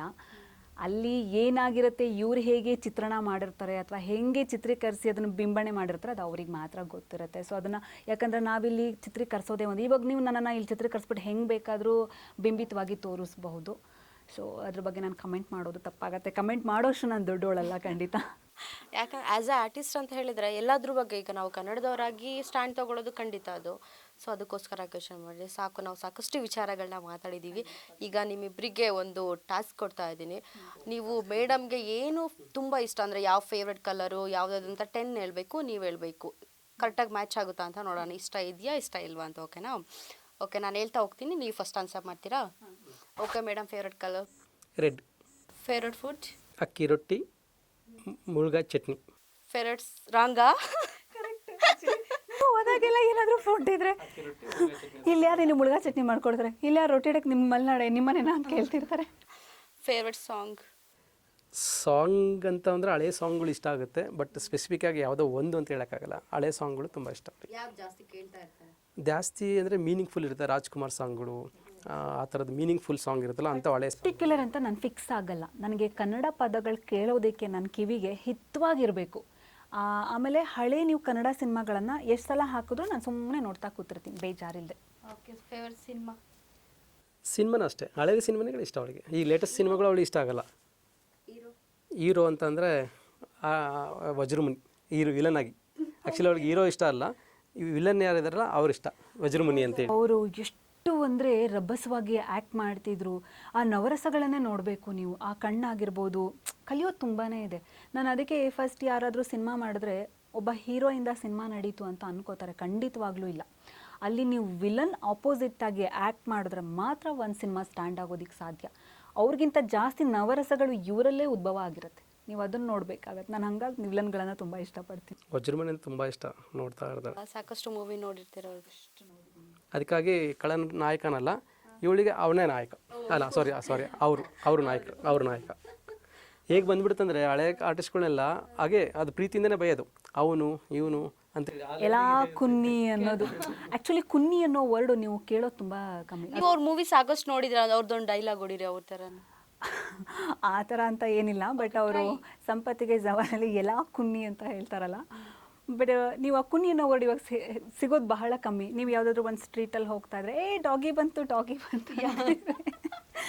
ನನಗೆ ಸಮ್ಟೈಮು ನಮ್ಮೂರ ಕಡೆ ಎಲ್ಲ ಇನ್ನೂ ಕುನ್ನಿ ಅನ್ನೋ ಪದ ಉಳ್ಕೊಂಡಿದೆ. ನಮ್ಮ ಅಜ್ಜಿ ಎಲ್ಲ ಇನ್ನೂ ಹಳಬ್ರಲ್ವಾ, ಆ ಕುನ್ನಿ ಕುನ್ನಿ ಮರಿ ಬಂತ ಕೇಳ್ತಾರೆ. ನನಗೆ ಆ್ಯಕ್ಚುಲಿ ಆ ಟೈಮಲ್ಲಿ ಫಸ್ಟ್ ನೆನಪಾಗೋದೇ ವಜ್ರಮುನಿಯವರು. ಎಲ್ಲ ಕುನ್ನಿ ಅಂತ ಹೇಳ್ತಾರಲ್ಲ. ಸೊ ನನಗೆ ಆ ಕುನ್ನಿ ಅಂದ ತಕ್ಷಣ ಲೈಕ್ ಅದು ಎಷ್ಟು ಚಂದ ಹೇಳಿದಾರಲ್ಲ. ತುಂಬ ಇಷ್ಟ ಆಗೋ ಡೈಲಾಗ್ ಅವ್ರದ್ದು ಯಾವಾಗಲೂ ನೀವು ಅದನ್ನ ಹೇಳ್ತಾ ಇರ್ತೀರ, ಅವಾಗ ಯೂಸ್ ಇಲ್ಲ ಆ ಥರ ಅಂತ ಏನು ಹೇಳ್ತಾ ಇರಲ್ಲ. ಒಂದು ಡೈಲಾಗ್ ಯಾವಾಗಲೂ ಕೇಳ್ತಾ ಇರ್ತೀನಿ ಅವ್ರು ಇದರಲ್ಲಿ, ಬಟ್ ಅದು ಇವಾಗಿನ ಕಾಲಕ್ಕೆ ನಮಗೆ ಅನ್ವಯ ಆಗುತ್ತೆ. ದೇವ್ರಿದ್ದಾನೆ, ದೇವರು ಯಾರಿಗೂ ಬಿಡೋದಿಲ್ಲ, ಕರ್ಮ ಅನ್ನೋದು ಅವ್ರ ಜೀವನದಲ್ಲಿ ಅನುಸರಿಸ್ಕೊಂಡು ಹೋಗುತ್ತೆ ಅನ್ನೋದೊಂದು ಡೈಲಾಗ್ ನಾನು ಯಾವಾಗಲೂ ಅದನ್ನು ಕೇಳ್ತಾ ಇರ್ತೀನಿ. ಬಟ್ ಆಗ ಅದನ್ನು ಅವ್ರು ಎಷ್ಟು ಅಂದರೆ ಆಗಿನ ಜನಕ್ಕೆ ಅದು ಎಷ್ಟು ಇನ್ಕ್ಲೂಡ್ ಆಗ್ತಿತ್ತೋ ಗೊತ್ತಿಲ್ಲ, ಬಟ್ ಈಗಿನ ಕಾಲದಲ್ಲಂತೂ ಆ ಡೈಲಾಗ್ ತುಂಬ ಇನ್ಕ್ಲೂಡ್ ಆಗುತ್ತೆ ನಮ್ಮ ಜನಕ್ಕೆ. Okay, super. Madam, favourite lipstick colour? ಅದು ಕಷ್ಟನೇ ಹೇಳಕ್ಕೆ, ಅದು ಕಷ್ಟನೇ. ಬ್ರ್ಯಾಂಡ್, ಬಟ್ಟೆ ಬ್ರ್ಯಾಂಡ್? ನಾನು ಹೇಳೋದಂದರೆ ಇವತ್ತಿಗೂ ನಾನು ಹಾಕೊಳೋ ಬಟ್ಟೆ ಬ್ರ್ಯಾಂಡ್ ನನಗೆ ಗೊತ್ತಿಲ್ಲ, ಯಾಕಂದರೆ ಬಟ್ಟೆನೂ ಸಹ ಅವಳೇ ಸೆಲೆಕ್ಟ್ ಮಾಡ್ತಾರದು. ನಾನು ಬಟ್ಟೆ ವಿಚಾರ ಎವ್ರಿಥಿಂಗ್ ಹೆಂಗೆ ನಮ್ಮದೇ ಒಬ್ರದೊಬ್ರು ಲೈಫಲ್ಲಿ ಅಂಡರ್ಸ್ಟ್ಯಾಂಡಿಂಗ್ ಇದೆ ಅಂದರೆ ಪ್ರತಿಯೊಂದಕ್ಕೂ ನನಗೆ ಮನೆ ತಂದು ಕೊಡೋದಾಗಲಿ ಮಾಡೋದಾಗಲಿ ತುಂಬ ಚೆನ್ನಾಗಿ ನೋಡ್ಕೊಳ್ತಾರೆ. ಆದರೆ ಇವ್ರ ಲೈಫಿಗೆ ಏನು ಬೇಕು, ಅಥವಾ ಇವ್ರದ್ದು ಬಟ್ಟೆ ಸೈಜ್ ಏನು, ಅಥವಾ ಇವ್ರಿಗೆ ಯಾವ ಕಲರ್ ಒಪ್ಪತ್ತೆ, ಇವ್ರು ಹಿಂಗೆ ರೆಡಿ ಆಗ್ಬೇಕು ಅನ್ನೋದು ಅದು ನನ್ನ ಚಾಯ್ಸ್. ಅದು ಹಾಗಾಗಿ ಅವಳ ಬಟ್ಟೆನೂ ನನಗೆ ಗೊತ್ತಿಲ್ಲ, ಯಾವ ಬ್ರ್ಯಾಂಡ್ ಅನ್ನೋದು ಗೊತ್ತಿಲ್ಲ. ಯಾಕಂದರೆ ಬ್ರ್ಯಾಂಡ್ಗಳು ನನಗೆ ಅಷ್ಟು ಐಡೆಂಟಿಫೈ ಮಾಡಲಿಕ್ಕೆ ಕಷ್ಟ. ಅವ್ರು ಇಷ್ಟನೂ ಪಡಲ್ಲ, ತುಂಬ ಸಿಂಪ್ಲಿಸಿಟಿ. ಸೊ ಇವಾಗ ಏನು ಅವರು ಯೂನಿಫಾರ್ಮ್ ಅಂತ ಹಾಕಿದ್ದಾರೆ, ಇದು ಕೋರ್ಟ್ಗೆ ಹೋಗುವಂಥ ಇವ್ರದ್ದು ಬಟ್ಟೆ. ಸೊ ಇದಾದರೆ ಓಕೆ, ಇದು ನನಗೆ ಇದು ವೈಟ್ ಓಕೆ ಆಗುತ್ತೆ, ಇದು ಚುಕ್ಕಿ ಇಲ್ಲ, ಇದು ಫೈನ್ ಅಷ್ಟೇ. ಪಾಕೆಟ್ ಇದೆಯಾ, ಡಿಸೈನ್ ಇದೆಯಾ, ಆಮೇಲೆ ಅದ್ರ ಮೇಲ್ಗಡೆ ಒಂದು ಕೋಟ್ ಬರುತ್ತೆ ಅಷ್ಟೇ. ಅದಾದಮೇಲೆ ಶೂ ಅಷ್ಟೇ, ಒಂದು ಬ್ಲ್ಯಾಕ್ ಕಲರ್ ಶೂ ಅಷ್ಟೇ. ಅವ್ರು ಇನ್ನೇನು ಕೇಳಲ್ಲ ಬಟ್ಟೆ. ಓಕೆ, ಅವ್ರ ಕಾಸ್ಟ್ಯೂಮ್ ನೀವೇ ರೆಡಿ ಮಾಡೋದು? ಏನಿದೆ ಇಲ್ಲ, ಅದು ಮಾಸ್ ಹೋಗಿದೆ, ಗುಂಡಿ ಕಿತ್ತೋಗಿದೆ ಅಂತಲೂ ಹೇಳಲ್ಲ. ಈವನ್ ನನ್ನ ಶರ್ಟ್ ಐರನ್ ಮಾಡೋದು ಅವಳೇ ಬೆಳಗ್ಗೆ. ಪ್ರತಿಯೊಂದನ್ನು ನಾನೇ ಚಾಯ್ಸ್ ಮಾಡೋದು, ಅದಿಲ್ಲ ಇದೆ ಅಂತ ಹೇಳಿ ತಂದು ಹಾಕೋದು ನಾನೇ. ಅದೇ ಹೇಳಿದ್ನಲ್ಲ, ಕಂಪ್ಲೀಟ್ಲಿ ಅವಳು ಸೀರಿಯಲಲ್ಲಿರೋಂಥ ಕ್ಯಾರೆಕ್ಟ್ರಿಗೂ ರಿಯಲ್ ಆಗಿರೋಂಥ ಕ್ಯಾರೆಕ್ಟ್ರು ಡೆಡ್ ಆಪೋಸಿಟ್. ಯಾರು ನೋಡಿದ್ರೆ ಹಿಂಗೇನಾ ಅಂತ ಕ್ವಶನ್ ಮಾಡ್ತಾರೆ. ಮನೆಗೆ ಎಷ್ಟೋ ಜನ ಬರ್ತಾರೆ, ಫ್ರೆಂಡ್ಸ್ ಬರ್ತಾರೆ, ರಿಲೇಟಿವ್ಸ್ ಬಂತ ನನಗಿಂತ ಹೆಚ್ಚಾಗಿ ಅವಳನ್ನ ಇಷ್ಟಪಡ್ತಾರೆ. ಯಾಕಂತಂದರೆ ಅಷ್ಟು ಫ್ರೆಂಡ್ಲಿ ಆಗಿರ್ತಾಳೆ, ಮಿಂಗಲ್ ಆಗ್ತಾಳೆ. ಯಾವಾಗಲೂ ಮನೆ ಆರ್ಗನೈಸ್ ಮಾಡಿ ಇಟ್ಟಿರ್ತೀನಿ ತುಂಬ. ನಾನೇ ಎಷ್ಟೋ ಸಲ ಬೈತಾ ಇರ್ತೀನಿ, ಮನೆ ಬಂದ ತಕ್ಷಣ ಬರೀ ಅಡುಗೆ ಮನೆ ಕೆಲಸ ಬರೀ ಏನಂದರೆ ಕೆಲಸ ಮಾಡ್ತಿರೋದೆ, ಅದು ಇಲ್ಲಿಂದ ಅಲ್ಲಿಗಿಡೋದು, ಅಲ್ಲಿಂದ ಇಡೋದು, ಅದು ಬಿಟ್ಟರೆ ಬೇರೆ ಏನು ಮಾಡೋದೇ ಇಲ್ಲ. ಅಷ್ಟು ಅಂದರೆ ಮನೆ ಇರೋಕ್ಕೆ ಅಷ್ಟು ಇಷ್ಟಪಡ್ತಾಳೆ, ಮನೇನ ಅಷ್ಟು ಮೇಂಟೈನ್ ಮಾಡಲಿಕ್ಕೆ ತುಂಬ ಇಷ್ಟಪಡ್ತಾಳೆ. Madam, favourite animal? Dog. Okay, ಮನೇಲಿದೆಯಾ? ಇಲ್ಲ, ಅದಕ್ಕೆ ಸುಮಾರು ಸಲ ಕೇಳ್ತಾ ಇದ್ಲು. ನಾನು ಒಂದು ಫಸ್ಟ್ ಸಾಕೋಣ ಅಂತ ಹೇಳ್ತಿದ್ದೆ. ಯಾವುದೋ ಒಂದು ಮದುವೆ ಆದ ಒಂದು 2-3 ವರ್ಷದಲ್ಲಿ ಹ್ಞೂ ಅಂತ ಹೇಳಿದ್ರು. ನನ್ನ ಫ್ರೆಂಡ್ ಒಬ್ಬರು ಒಂದು ಕೆನಡಾ ಬ್ರೀಡು ತಂದುಬಿಟ್ಟು ಹೋದರು. ಅವ್ರು ಸಾಕಿದ್ದನ್ನೇ ಅವರು ಅಪಾರ್ಟ್ಮೆಂಟಲ್ಲಿ ಓನರ್ ಪರ್ಮಿಷನ್ ಇಲ್ಲ ಅಂತ ತಂದುಬಿಟ್ಟು ಹೋದರು. ಒಂದು ವಾರ ಬಿಟ್ಕೊಂಡಿದ್ದೆ, ನನ್ನ ಹಣೆ ಬರ ಗೊತ್ತಾಗೋಯ್ತು ಒಂದು ವಾರದಲ್ಲಿ. ಆ ಒಂದು ವಾರ ಪೂರ್ತಿ ನಾನು ನೋಡ್ಕೋಬೇಕಾಯ್ತು. ಅಯ್ಯೋ ಎಲ್ಲಿ ಬರುತ್ತಿದ್ದಂಗೆ ಕೋರ್ಟಿಂದ ಬಂದ ತಕ್ಷಣ ಕರ್ಕೊಂಡು ಹೋಗ್ಬೇಕು, ಹೊರಗಡೆ ಕರ್ಕೊಂಡು ಹೋಗ್ಬೇಕು. ನಾನು ಬ್ಯುಸಿಯಲ್ಲಿದ್ದೆ. ಆಮೇಲೆ ಪಾಪ ಅವ್ರಿಗೆ ಇರಿಟೇಷನ್ ಆಗೋಯ್ತು. ಸೊ ನನಗೆ ಅವಾಗ ಹೆಂಗಿತ್ತು, ನಿದ್ದೆ ತುಂಬ ಮಾಡ್ತಿದ್ದೆ, ಶೂಟಿಂಗ್ ಹೆಕ್ಟಿಕ್ ಸ್ಕೆಡ್ಯೂಲ್ ಇರ್ತಿತ್ತು. ಸೊ ಹೋಗ್ಬಿಡ್ತಿದ್ದೆ. ಇವ್ರದ್ದು ಪಕ್ಕದಲ್ಲಿ ಆ ಮಂಚದ ಕೆಳಗಡೆ ಮಲ್ಕೊಂಡ್ಬಿಟ್ಟು ಎಳಿಯೋದು, ಆಮೇಲೆ ಅದಕ್ಕೆ ರಾಗಿ ಅಂಬ್ಲಿ ಮಾಡಾಕಿ ಸುಸ್ತಾಗಿ ಹೋಗ್ಬಿಡ್ತಿತ್ತು. ಓ ಇದು ನಾಯಿ ನಮಗಲ್ಲ ಇದು. ತುಂಬ ಇಷ್ಟ, ಬಟ್ ಆದರೆ ಸಾಕು ತುಂಬ ಕಷ್ಟ. ಆದರೆ ಏನು ಗೊತ್ತಾ, ನಮಗೆ ಸಾಕಬಾರ್ದು ಅಂತಲ್ಲ, ನೀವು ಅದನ್ನು ಸಾಕ್ತೀರಾ ಅಂದರೆ ಪರಿಪೂರ್ಣವಾದ ನಿಮ್ಮ ಸಮಯವನ್ನು ಅದಕ್ಕೆ ಕೊಡಬೇಕು. ಏನೋ ಎಲ್ಲರೂ ಸಾಕ್ತಾರೆ, 4 ಫೋಟೋ ತಕ್ಕೊಳ್ಳೋಕೆ ಸಾಕೊಳ್ಳೋಣ ಅನ್ನೋದು ಅದು ಆಗಬಾರ್ದು. ಬಿಕಾಸ್ ಅದಕ್ಕೂ ಕೂಡ ಒಂದು ಭಾವನೆ ಇದೆ. ಅದು ಕಣ್ಣಲ್ಲೇ ಒಬ್ರನ್ನ ರೆಕಗ್ನೈಸ್ ಮಾಡುತ್ತೆ, ಒಬ್ರನ್ನ ಹಚ್ಕೊಳ್ಳುತ್ತೆ ಅಂದಾಗ ನಾವು ಅದಕ್ಕೆ ಸರಿಯಾದ ಒಂದು ಟೈಮ್ ಕೊಡಬೇಕು. ಅದ್ರ ಜೊತೆ ಆಟ ಆಡಬೇಕು, ವಾಕ್ ಕರ್ಕೊಂಡು ಹೋಗಬೇಕು. ಬಟ್ ನಂಗೆ ಇವ್ರು ಅಂದಿದ್ದು ಒಂದೇ, ಅದಕ್ಕೆ ಹಿಂಸೆ ಕೊಡಬೇಕಂದ್ರೆ ನಾವು ಯಾಕೆ ಕಟ್ಟಾಕೊಂಡು ಸಾಕೊಬೇಕು? ಅದಕ್ಕೆ ಇಲ್ಲಿ ಓಡಾಡೋಕ್ಕೆ ಕಂಜೆಸ್ಟೆಡ್ ಆಗುತ್ತೆ, ನಮ್ಗೆ ಟೈಮ್ ಟು ಟೈಮ್ ಕರೆಕ್ಟಾಗಿ ಅದಕ್ಕೆ ಏನು ಹಾಕೋಕ್ಕಾಗಲ್ಲ, ಕೊಡೋಕ್ಕಾಗಲ್ಲ ಅಂದಾಗ ಅದಕ್ಕೆ ಹಿಂಸೆ ಕೊಡೋದು ಬೇಡ, ಕೊಟ್ಬಿಡೋಣ ವಾಪಸ್ ಅಂತಂದರು. ಮತ್ತೆ ವಾಪಸ್ ಕೊಟ್ಬಿಟ್ವಿ. ಅವತ್ತಿಂದ ಇಲ್ಲಿ ತನಕ ನನ್ನ ಮಗ ಕೇಳ್ತಿದ್ದಾನೆ ಇವಾಗ. ಬಟ್ ಸಾಕೋ ಪ್ರಯತ್ನ ಅಂತೂ ಖಂಡಿತ ಮಾಡಿಲ್ಲ. ಇವ್ರು ಬೈತಾರೆ, ನಿನ್ನ ಊಟನ ಫಸ್ಟ್ ನೀನು ಮಾಡೋದು ಕಲ್ತ್ಕೊ, ಆಮೇಲೆ ತಂದು ಸಾಕುವಂತೆ ಅಂತ ಬೈತಿರ್ತಾರೆ. ಓಕೆ, ಮೇಡಮ್ಗೆ ಹಳ್ಳಿ ಲೈಫ್ ಇಷ್ಟನಾ ಸಿಟಿ ಲೈಫ್ ಇಷ್ಟನಾ? ಹಳ್ಳಿ ಲೈಫ್ ಇಷ್ಟ. ಈಗಲೂ ಕೇಳ್ತಾ ಇದ್ದಾರೆ ಸುಮಾರು ಸಲ, ನಮ್ಮದೊಂದು ಜಮೀನಿದೆ, ಜಮೀನಲ್ಲಿ ಫಾರ್ಮ್ ಹೌಸ್ ಮಾಡಿಕೊಡು, ನಾನು ಅಲ್ಲಿ ಹೋಗಿ ಇದ್ಬಿಡ್ತೀನಿ ಅನ್ನೋ ಥರದಲ್ಲಿ ಕೇಳ್ತಾ ಇರ್ತಾಳೆ. ಅವಳು ತುಂಬ ಹಳ್ಳಿ ಲೈಫ್ ತುಂಬ ಅಂದರೆ ತುಂಬಾ ಇಷ್ಟ. ಓಕೆ, ಏನು ನೆನಪಾಗುತ್ತೆ ಹಳ್ಳಿ ಅಂದ ತಕ್ಷಣ ನಿಮಗೆ? ಹಳ್ಳಿ ಅಂದರೆ ನನಗೆ ಫಸ್ಟ್ ನೆನಪಾಗೋದು ಒಂದು ಒಳ್ಳೆ ಮುಚ್ಚಿಗೆ ಮನೆ. ಕುವೆಂಪು ಅವ್ರದ್ದು ಮನೆ ಇದೆಯಲ್ಲ, ನಂಗೆ ಆ ಕುವೆಂಪು ಅವ್ರ ಮನೆ ನೋಡಿಬಿಟ್ರೆ ಬಹುಶಃ 1,000 ಸಲ ನೋಡಿದ್ರು ನನಗೆ ಬೇಜಾರಾಗಲ್ಲ ಅನ್ಸುತ್ತೆ. ನಾನು ಅದೇ ಊರಿನವಳು, ಆದರೆ ಅವ್ರ ಮನೆ, ಅಲ್ಲಿನ ಪದ್ಧತಿ ಅಥವಾ ಪ್ರತಿಯೊಂದು ನನಗೆ ಹಳೆ ಈ ಹಿತ್ತಾಳೆ ಮತ್ತು ತಾಮ್ರದ ಐಟಮ್ಗಳಿಷ್ಟ. ಈಗಲೂ ನಮ್ಮ ಮನೇಲಿ ಮಡಿಕೆ ಇಟ್ಕೊಂಡಿದ್ದೀನಿ. ಮಡಿಕೆಯಲ್ಲಿ ಆ ಬೇಸಿಗೆ ಕಾಲದಲ್ಲಿ ನಾನು ತಂಬಳಿ ಮತ್ತು ಹಶಂಬ್ರಗಳನ್ನು ಮಾಡ್ತೀನಿ. ಹಳೆ ಹಿತ್ತಾಳೆ ವಸ್ತುಗಳು ಆ ಥರದನ್ನೆಲ್ಲ ತುಂಬ ಇಷ್ಟ. ಇವತ್ತು ನಮ್ಮ ಮನೇಲಿ ಮಡಿಕೆಗಳಿದ್ದಾವೆ. ಮಡಿಕೆಗಳಲ್ಲಿ ಅಸಂಬರ ಅಂತ ಮಾಡ್ತಾಳೆ, ತಂಬಳಿ ಅಂತ ಮಾಡ್ತಾಳೆ. ಒಂಥರ ನಮ್ಮ ಮನೆಗೆ ಬಂದರೆ ಒಂಥರ ಹಳ್ಳಿ ಮನೆ ಥರನೇ ಫೀಲ್ ಆಗುತ್ತೆ ಕಿಚನ್. ಈಗಿನ ಪದ್ಧತಿಗಳ ಥರ ಬದುಕೋಕೆ ನಂಗೆ ಇಷ್ಟ ಇಲ್ಲ. ಸ್ವಲ್ಪ ಕಟ್ಟಿಗೆ ಒಲೆ ಇಷ್ಟ, ಬಟ್ ಬ್ಯಾಂಗ್ಳೂರಲ್ಲಿ ಆಪ್ಷನ್ ಇಲ್ಲ. ಆದರೂ ಕೆಂಡ ಎಲ್ಲ ಇಟ್ಕೊಂಡಿದ್ದೀವಿ. ಅವಾಗವಾಗ ಟೈಮ್ ಆದರೆ ಒಂದು ಪುಟ್ಟು ಒಲೆಯಲ್ಲಿ ಕೆಂಡ ಹಾಕ್ಕೊಂಡು ತರಕಾರಿ ಸುಟ್ಕೊಂಡು ತಿನ್ನೋದು, ಸಣ್ಣ ಪುಟ್ಟ ಹಪ್ಪಳ ಸುಡೋದು, ರೊಟ್ಟಿ ಸುಡೋದು, ಇದನ್ನೆಲ್ಲ ಮಾಡ್ತಿರ್ತೀವಿ. ಓಕೆ ಓಕೆ, ಈಗ ಸರ್ ತಗೊಳ್ಳೋಣ. Sir favourite colour? ಅವ್ರಿಗೆ ಕರೆಕ್ಟಾಗಿ ಹೇಳಬೇಕಂದ್ರೆ ಫೇವ್ರೇಟ್ ಕಲರ್ ಅಂತ ಯಾವುದೂ ಇಲ್ಲ. ಅಪರೂಪಕ್ಕೆ ಎಲ್ಲರೂ ಒಂದು ಬ್ಲ್ಯಾಕ್ ಕಂಡ್ರೆ ಫಸ್ಟ್ ಒಂದು ಎತ್ಕೊಳ್ಳೋದೆ ಬ್ಲ್ಯಾಕ್. ಓಕೆ, ಅವ್ರು ನೋಡಿದ ಫಸ್ಟು ಸಿನಿಮಾ ಇದನ್ಸುತ್ತೆ ಮಣಿಮಣಿ, ಆ ಟೆಂಟಲ್ಲಿ ನೋಡಿದ ಸಿನಿಮಾ ತಾನೆ, ಜೋಡಿ ಹಾಕಿ ಸಿನಿಮಾ. ಅವ್ರು ಯಾವಾಗಲೂ ಒಂದು ಸಲ ಹೇಳೋರು, ನಾನು ಫಸ್ಟ್ ಟೆಂಟಲ್ಲಿ ನೋಡಿರೋ ಸಿನಿಮಾ ಇದು ಅಂತೇಳಿ. ಓಕೆ, ಯಾವ ಫುಡ್ ಇಷ್ಟ ಸರ್? ಮಸಾಲೆ ಹಾಕಿರೋ ಐಟಮ್ನ ಸ್ವಲ್ಪ ಇಷ್ಟಪಡ್ತಾರೆ, ಬಟ್ ಅದು ನಾನು ಜಾಸ್ತಿ ಮಾಡಲ್ಲ ಮಸಾಲೆ ಹಾಕಿರೋ ಐಟಮ್ಸ್ಗಳು. ಸ್ವೀಟ್ ಇಷ್ಟನಾ ಖಾರ ಇಷ್ಟನಾ? ಸ್ವೀಟ್ ಅಂತೂ ತಿನ್ನೋದೇ ಇಲ್ಲ ಬಿಡಿ, ಖಾರನೇ ತುಂಬ ಇಷ್ಟ. ಅವ್ರಿಗೆ ಆ್ಯನಿಮಲಲ್ಲಿ ಯಾವುದು ಆ್ಯನಿಮಲ್ ಇಷ್ಟ? ಇಷ್ಟ ಅಂತ ಏನಿಲ್ಲ, ಬಟ್ ಅದು ಹೊಂದ್ಕೊಳ್ಳೋ ರೀತಿ ನೋಡಿದ್ರೆ ವಾವ್ ಎಷ್ಟು ಚೆನ್ನಾಗಿ ಹೊಂದ್ಕೊಂಡಿದೆ ಅಲ್ಲ ಅಂತ ಅಷ್ಟೇ ಹೇಳ್ತಾರೆ. ಈಗ ಯಾರ್ದಾದ್ರೂ ಮನೇಲಿ ತುಂಬ ಚೆನ್ನಾಗಿ ನಾಯಿ ಸಾಕಿರ್ತಾರೆ, ಬೆಕ್ ಸಾಕಿರ್ತಾರೆ, ಅದು ಆ ಓನರ್ಗೆ ರಿಯಾಕ್ಟ್ ಮಾಡ್ತಿರೋ, ಅಯ್ಯೋ ಅದಕ್ಕೆ ಎಷ್ಟೊಂದು ಬೂದಿದೆ, ಎಷ್ಟೊಂದು ರಿಯಾಕ್ಟ್ ಮಾಡತ್ತಲ್ಲ ಅಂತ ಅಷ್ಟೇ ಹೇಳ್ತಾರೆ. ಮತ್ತೆ ಅದನ್ನು ಹತ್ರದಿಂದ ಮುಟ್ಟೋ ಪ್ರಯತ್ನ ಮಾಡಲ್ಲ. ಓಕೆ, ಕಾರ್ ಇಷ್ಟನಾ ಬೈಕ್ ಇಷ್ಟನಾ ಅವ್ರಿಗೆ? ಅವ್ರಿಗೆ ಬೈಕ್ ಇಷ್ಟ. ಓಕೆ, ಈಗ ಇರೋ ಬೈಕ್ ಯಾವುದು? ಈಗಿರೋದು ನಂದೇ ಸ್ಕೂಟಿ ಓಡಿಸ್ತಾರೆ. ಅವಳು ಬರ್ಡೇ ಗಿಫ್ಟ್ ಕೊಡಿಸಿದ್ದೆ, ಓಡಿಸ್ಲಿಲ್ಲ ಅವಳು. ಕೊನೆಗೆ ನನಗೆ ಅದೇ ಹೊಂಡಾ ಫಸ್ಟು ಇದು ಗೇರ್ ಗಾಡಿ ಇತ್ತು, ಬೆಂಗಳೂರಿಗೆ ಗೇರ್ ಗಾಡಿ ಸರಿಯಾಗಿ ಸೆಟ್ ಆಗಲ್ಲ ಅಂತೇಳಿ ಕೊನೆಗೆ ಇವಳು ಕೊಡಿಸಿದ್ದು ಓಡಿಸಲ್ಲ ಅಂದರೆ ನಾನೇ ಓಡಿಸೋಷ್ಟು. ನಿಮ್ಗೆ ಏನು ನೆನಪಾಗುತ್ತೆ ಸರ್ ಹಳ್ಳಿ ಅಂದ ತಕ್ಷಣ? ಹಳ್ಳಿ ಅಂದ ತಕ್ಷಣ ನನಗೇನಂದರೆ ಆ ಗದ್ದೆ, ಅದರಲ್ಲಿ ಆ ತೋಟ ಮಾಡ್ತಾರಲ್ಲ, ಅದು ನನಗೆ ತುಂಬ ಇಷ್ಟ. ನಾನು ತೋಟ ಮಾಡಲಿಕ್ಕಂತ ತುಂಬ ಆಸೆ. ಹಾಗಾಗಿ ನಾನು ಒಂದು ಅದೇ ಪ್ಲ್ಯಾನ್ ಮಾಡ್ತಾ ಇದ್ದೀವಿ. ನೆಕ್ಸ್ಟ್ ಏನಂದರೆ ನಿಯರ್ ಬೈ ಯಾವ್ದಾರ ಒಂದಷ್ಟು ಜಮೀನು ತೊಗೊಂಡು ಫಾರ್ಮ್ ಹೌಸ್ ಮಾಡಿ ಅಲ್ಲೇ ಸ್ಟೇ ಆಗೋಣ ಅನ್ನೋ ಥರದಲ್ಲಿ ಪ್ಲ್ಯಾನ್ ಮಾಡಿ. ಒಂದು ಮುಂದೆ ನಮಗೀಗಲೇ ಒಳ್ಳೆ ಫುಡ್ ಸಿಗ್ತಾ ಇಲ್ಲ, ಎಲ್ಲ ಕೆಮಿಕಲ್ಸ್ ಹಾಕಿರೋ ತರಕಾರಿಗಳು. ನಿಮಗೆ ಯಾವುದು ಪ್ಯೂರೆನ್ಸಿ ಅಂತ ಸಿಗ್ತಾನೆ ಇಲ್ಲ. ಹುಳ ಹಪ್ಪಡಿ ಹತ್ತತ್ತೆ ಅಂದ್ಬಿಟ್ಟು ಪ್ರತಿಯೊಂದಕ್ಕೂ ಔಷಧಿ ಹೊಡೆದಿರ್ತಾರೆ ಹಣ್ಣುಗಳಿಗೂ. ಮುಂದೊಂದಿನ ನಮಗಾದರೆ ನಾವೇ ಸ್ವತಃ ಏನೂ ಇಲ್ಲದೇ ಬೆಳಿಬೇಕು ಎಲ್ಲದನ್ನು. ಅಂದರೆ ನಮ್ಮ ಮನೆಗೆ ಎಷ್ಟು ಬೇಕು ಅಷ್ಟೆಷ್ಟು ಬೆಳ್ಕೊಂಡು ತಿನ್ನಬೇಕು ಅನ್ನೋದೇ ನನ್ನ ಆಸೆ. ಸರ್ ಬೆಳಗ್ಗೆ ಎದ್ದ ತಕ್ಷಣ ಏನು ಮಾಡ್ತಾರೆ? ಬೆಳಗ್ಗೆ ಎದ್ದ ತಕ್ಷಣ ಫಸ್ಟ್ ಬಿಸಿನೀರು ಕುಡಿತಾರೆ. ಬೆಳಗ್ಗೆ ಎದ್ದ ತಕ್ಷಣ ಫಸ್ಟ್ ಬಿಸಿನೀರು. ಓಕೆ, ಈಗ ಸಾಕು ಆಟ ಆಡಿದ್ದು ನಾವೀಗ. ಈಗ ರಿಯಾಲಿಟಿ ಶೋ ಬಗ್ಗೆ ನಾವು ಆಲ್ರೆಡಿ ಮಾತಾಡಿದ್ವು. ಫೈನಲ್ ಆಗಿ ನೀವು ರಿಯಾಲಿಟಿ ಶೋ ಆಲ್ರೆಡಿ ಈಗ ಅಲ್ಲಿ ಹೋಗ್ತಾ ಇದ್ದೀರಾ, ಅದ್ರ ಬಗ್ಗೆ ನೀವು ಏನಾದರೂ ಯಾರಿಗಾದರೂ ಹೇಳೋದಾದರೆ, ಆಡಿಯನ್ಸಿಗೆ ಏನಾದರೂ ಹೇಳೋದಾದರೆ? ಆ ಥರ ಅಂತ ಏನಿಲ್ಲ. ನಮ್ಮಿಬ್ಬರ ಜೀವನದಲ್ಲಿ ಅದು ಇವ್ರಿಗೆಷ್ಟು ಇಂಪಾರ್ಟೆಂಟ್ ಹೌದಲ್ವ ನಂಗೆ ಗೊತ್ತಿಲ್ಲ, ಬಿಕಾಸ್ ಅದು ಅವ್ರ ಪ್ರೊಫೆಷ್ನಲ್ ಅಲ್ಲ. ನನಗಂತೂ ತುಂಬಾ ಮುಖ್ಯ. ಅಂದರೆ ನನಗೆ ಎಷ್ಟು ಖುಷಿ ಅಂದರೆ ನಾನು ಮಾಡಿರೋ ಎಲ್ಲ ಸೀರಿಯಲ್ಗಿಂತ ಬಹುಶಃ ಈ ರಿಯಾಲಿಟಿ ಶೋ ನನ್ನ ನೆನಪಲ್ಲಿ ಉಳಿಯುತ್ತೆ ಅನಿಸುತ್ತೆ. ಏನಕ್ಕೆ ಅಂತ ಹೇಳಿದ್ರೆ, ನಾನು ಫಸ್ಟ್ ಟೈಮ್ ನನ್ನ ಗಂಡ ಮಗನ ಕರ್ಕೊಂಡು ಹೋಗಿರೋದಕ್ಕೆ.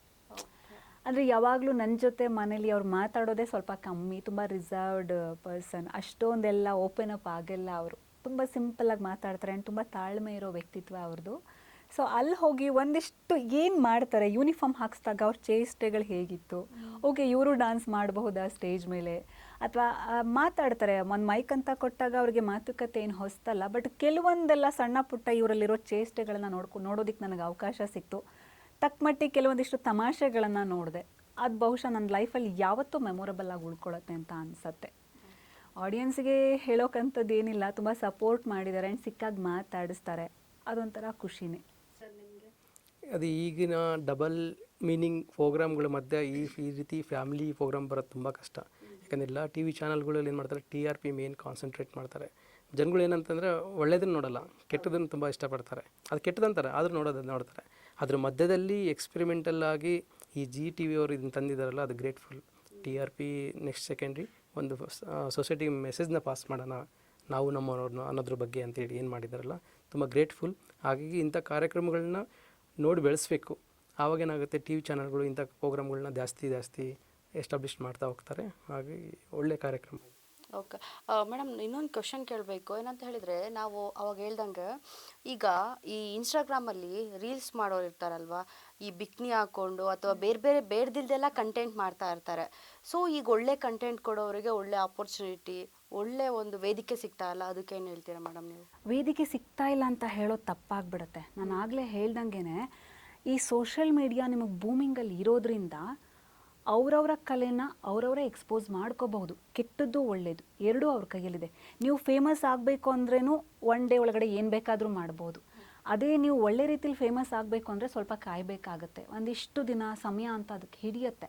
ಅದಕ್ಕೂ ಕೂಡ ನಿಮ್ಗೆ ಅವಕಾಶ ಇದೆ, ಇಲ್ಲ ಅಂತಲ್ಲ. ಹೇಗೆ ನಮ್ಮ ಜನ ಕೆಟ್ಟದ್ದು ಗುರುತಿಸ್ತಾರೋ ಹಾಗೆ ಒಳ್ಳೆಯದನ್ನು ಗುರುತಿಸ್ತಾರೆ.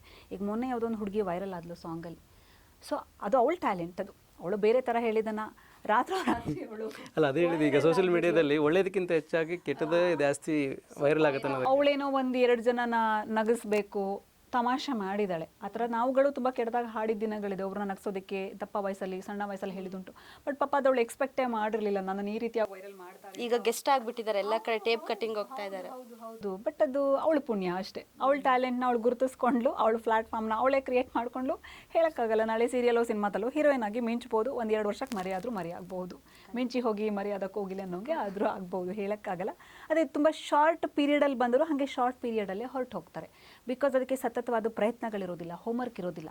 ಯಾಕಂದರೆ ಇಂಡಸ್ಟ್ರಿ ಅನ್ನೋದು ನಾವೆಷ್ಟು ಗೌರವವಾಗಿ ಆ ಕಲೆಗೆ ಬೆಲೆ ಕೊಟ್ಟಿರ್ತೀವೋ ಖಂಡಿತವಾಗ್ಲೂ ನಾವು ಅಲ್ಲಿ ಉಳ್ಕೊಳ್ತೀವಿ. ಅದೇ ಶಾರ್ಟಾಗಿ ಬರ್ತಾರೆ, ಶಾರ್ಟಾಗಿ ಹೊರಟೋಗ್ತಾರೆ ಅಷ್ಟೇ. Okay, thank you so much madam. ನಿಮ್ಮ ಒಂದು ಬ್ಯುಸಿ ಶೆಡ್ಯೂಲಲ್ಲಿ ನಮಗೋಸ್ಕರ ಟೈಮ್ ಕೊಟ್ಟಿದ್ದಕ್ಕೆ. ನಾವು ನಮ್ಮವರು ಶೋ ಬರ್ತಾ ಇದೆ, ಅದರಲ್ಲಿ ನೀವು ಸಮೇತ ಭಾಗವಹಿಸ್ತಾ ಇದ್ದೀರಾ. ವಿನ್ ಆಗಿ ಬನ್ನಿ. ಸೊ ವಿನ್ ಆಗಿ ಬಂದಮೇಲೆ ಇನ್ನೊಂದು ಸಲ ಕೂತ್ಕೊಂಡು ಮಾತಾಡೋಣ. Thank you so much. ಖಂಡಿತ ನಿಮ್ಮ ಬಾಯಿ ಹರಕೆಯಿಂದ ನಮ್ಗೆ ಹಾಗೆ ಆಗಲಿ ಅಂತ ನಾನು ಆಶಿಸ್ಕೊಳ್ತೀನಿ, ನಮಗೆ ನಾವೇನೆ. ಸೊ ಇಷ್ಟೊತ್ತು ಕೂತು ನಮ್ಮ ಜೊತೆ ನಿಜವಾಗ್ಲೂ ತುಂಬ ಚೆನ್ನಾಗಿ ಪ್ರಶ್ನೆಗಳನ್ನು ಕೇಳಿ ಇನ್ನೊಂದಿಷ್ಟು ನಮಗೆ ಓಪನ್ ಅಪ್ ಆಗೋದಕ್ಕೆ ಅವಕಾಶ ಮಾಡಿಕೊಟ್ರಿ. ನಮ್ಮ ಕಡೆಯಿಂದನೂ thank you so much. Thank you. ಇನ್ನಷ್ಟು ಹೆಚ್ಚಿನ ಮಾಹಿತಿಗಾಗಿ ಫಾಲೋ ಮಾಡಿ ಬ್ರಿಗೇಡ್ ನ್ಯೂಸ್ ಕನ್ನಡ.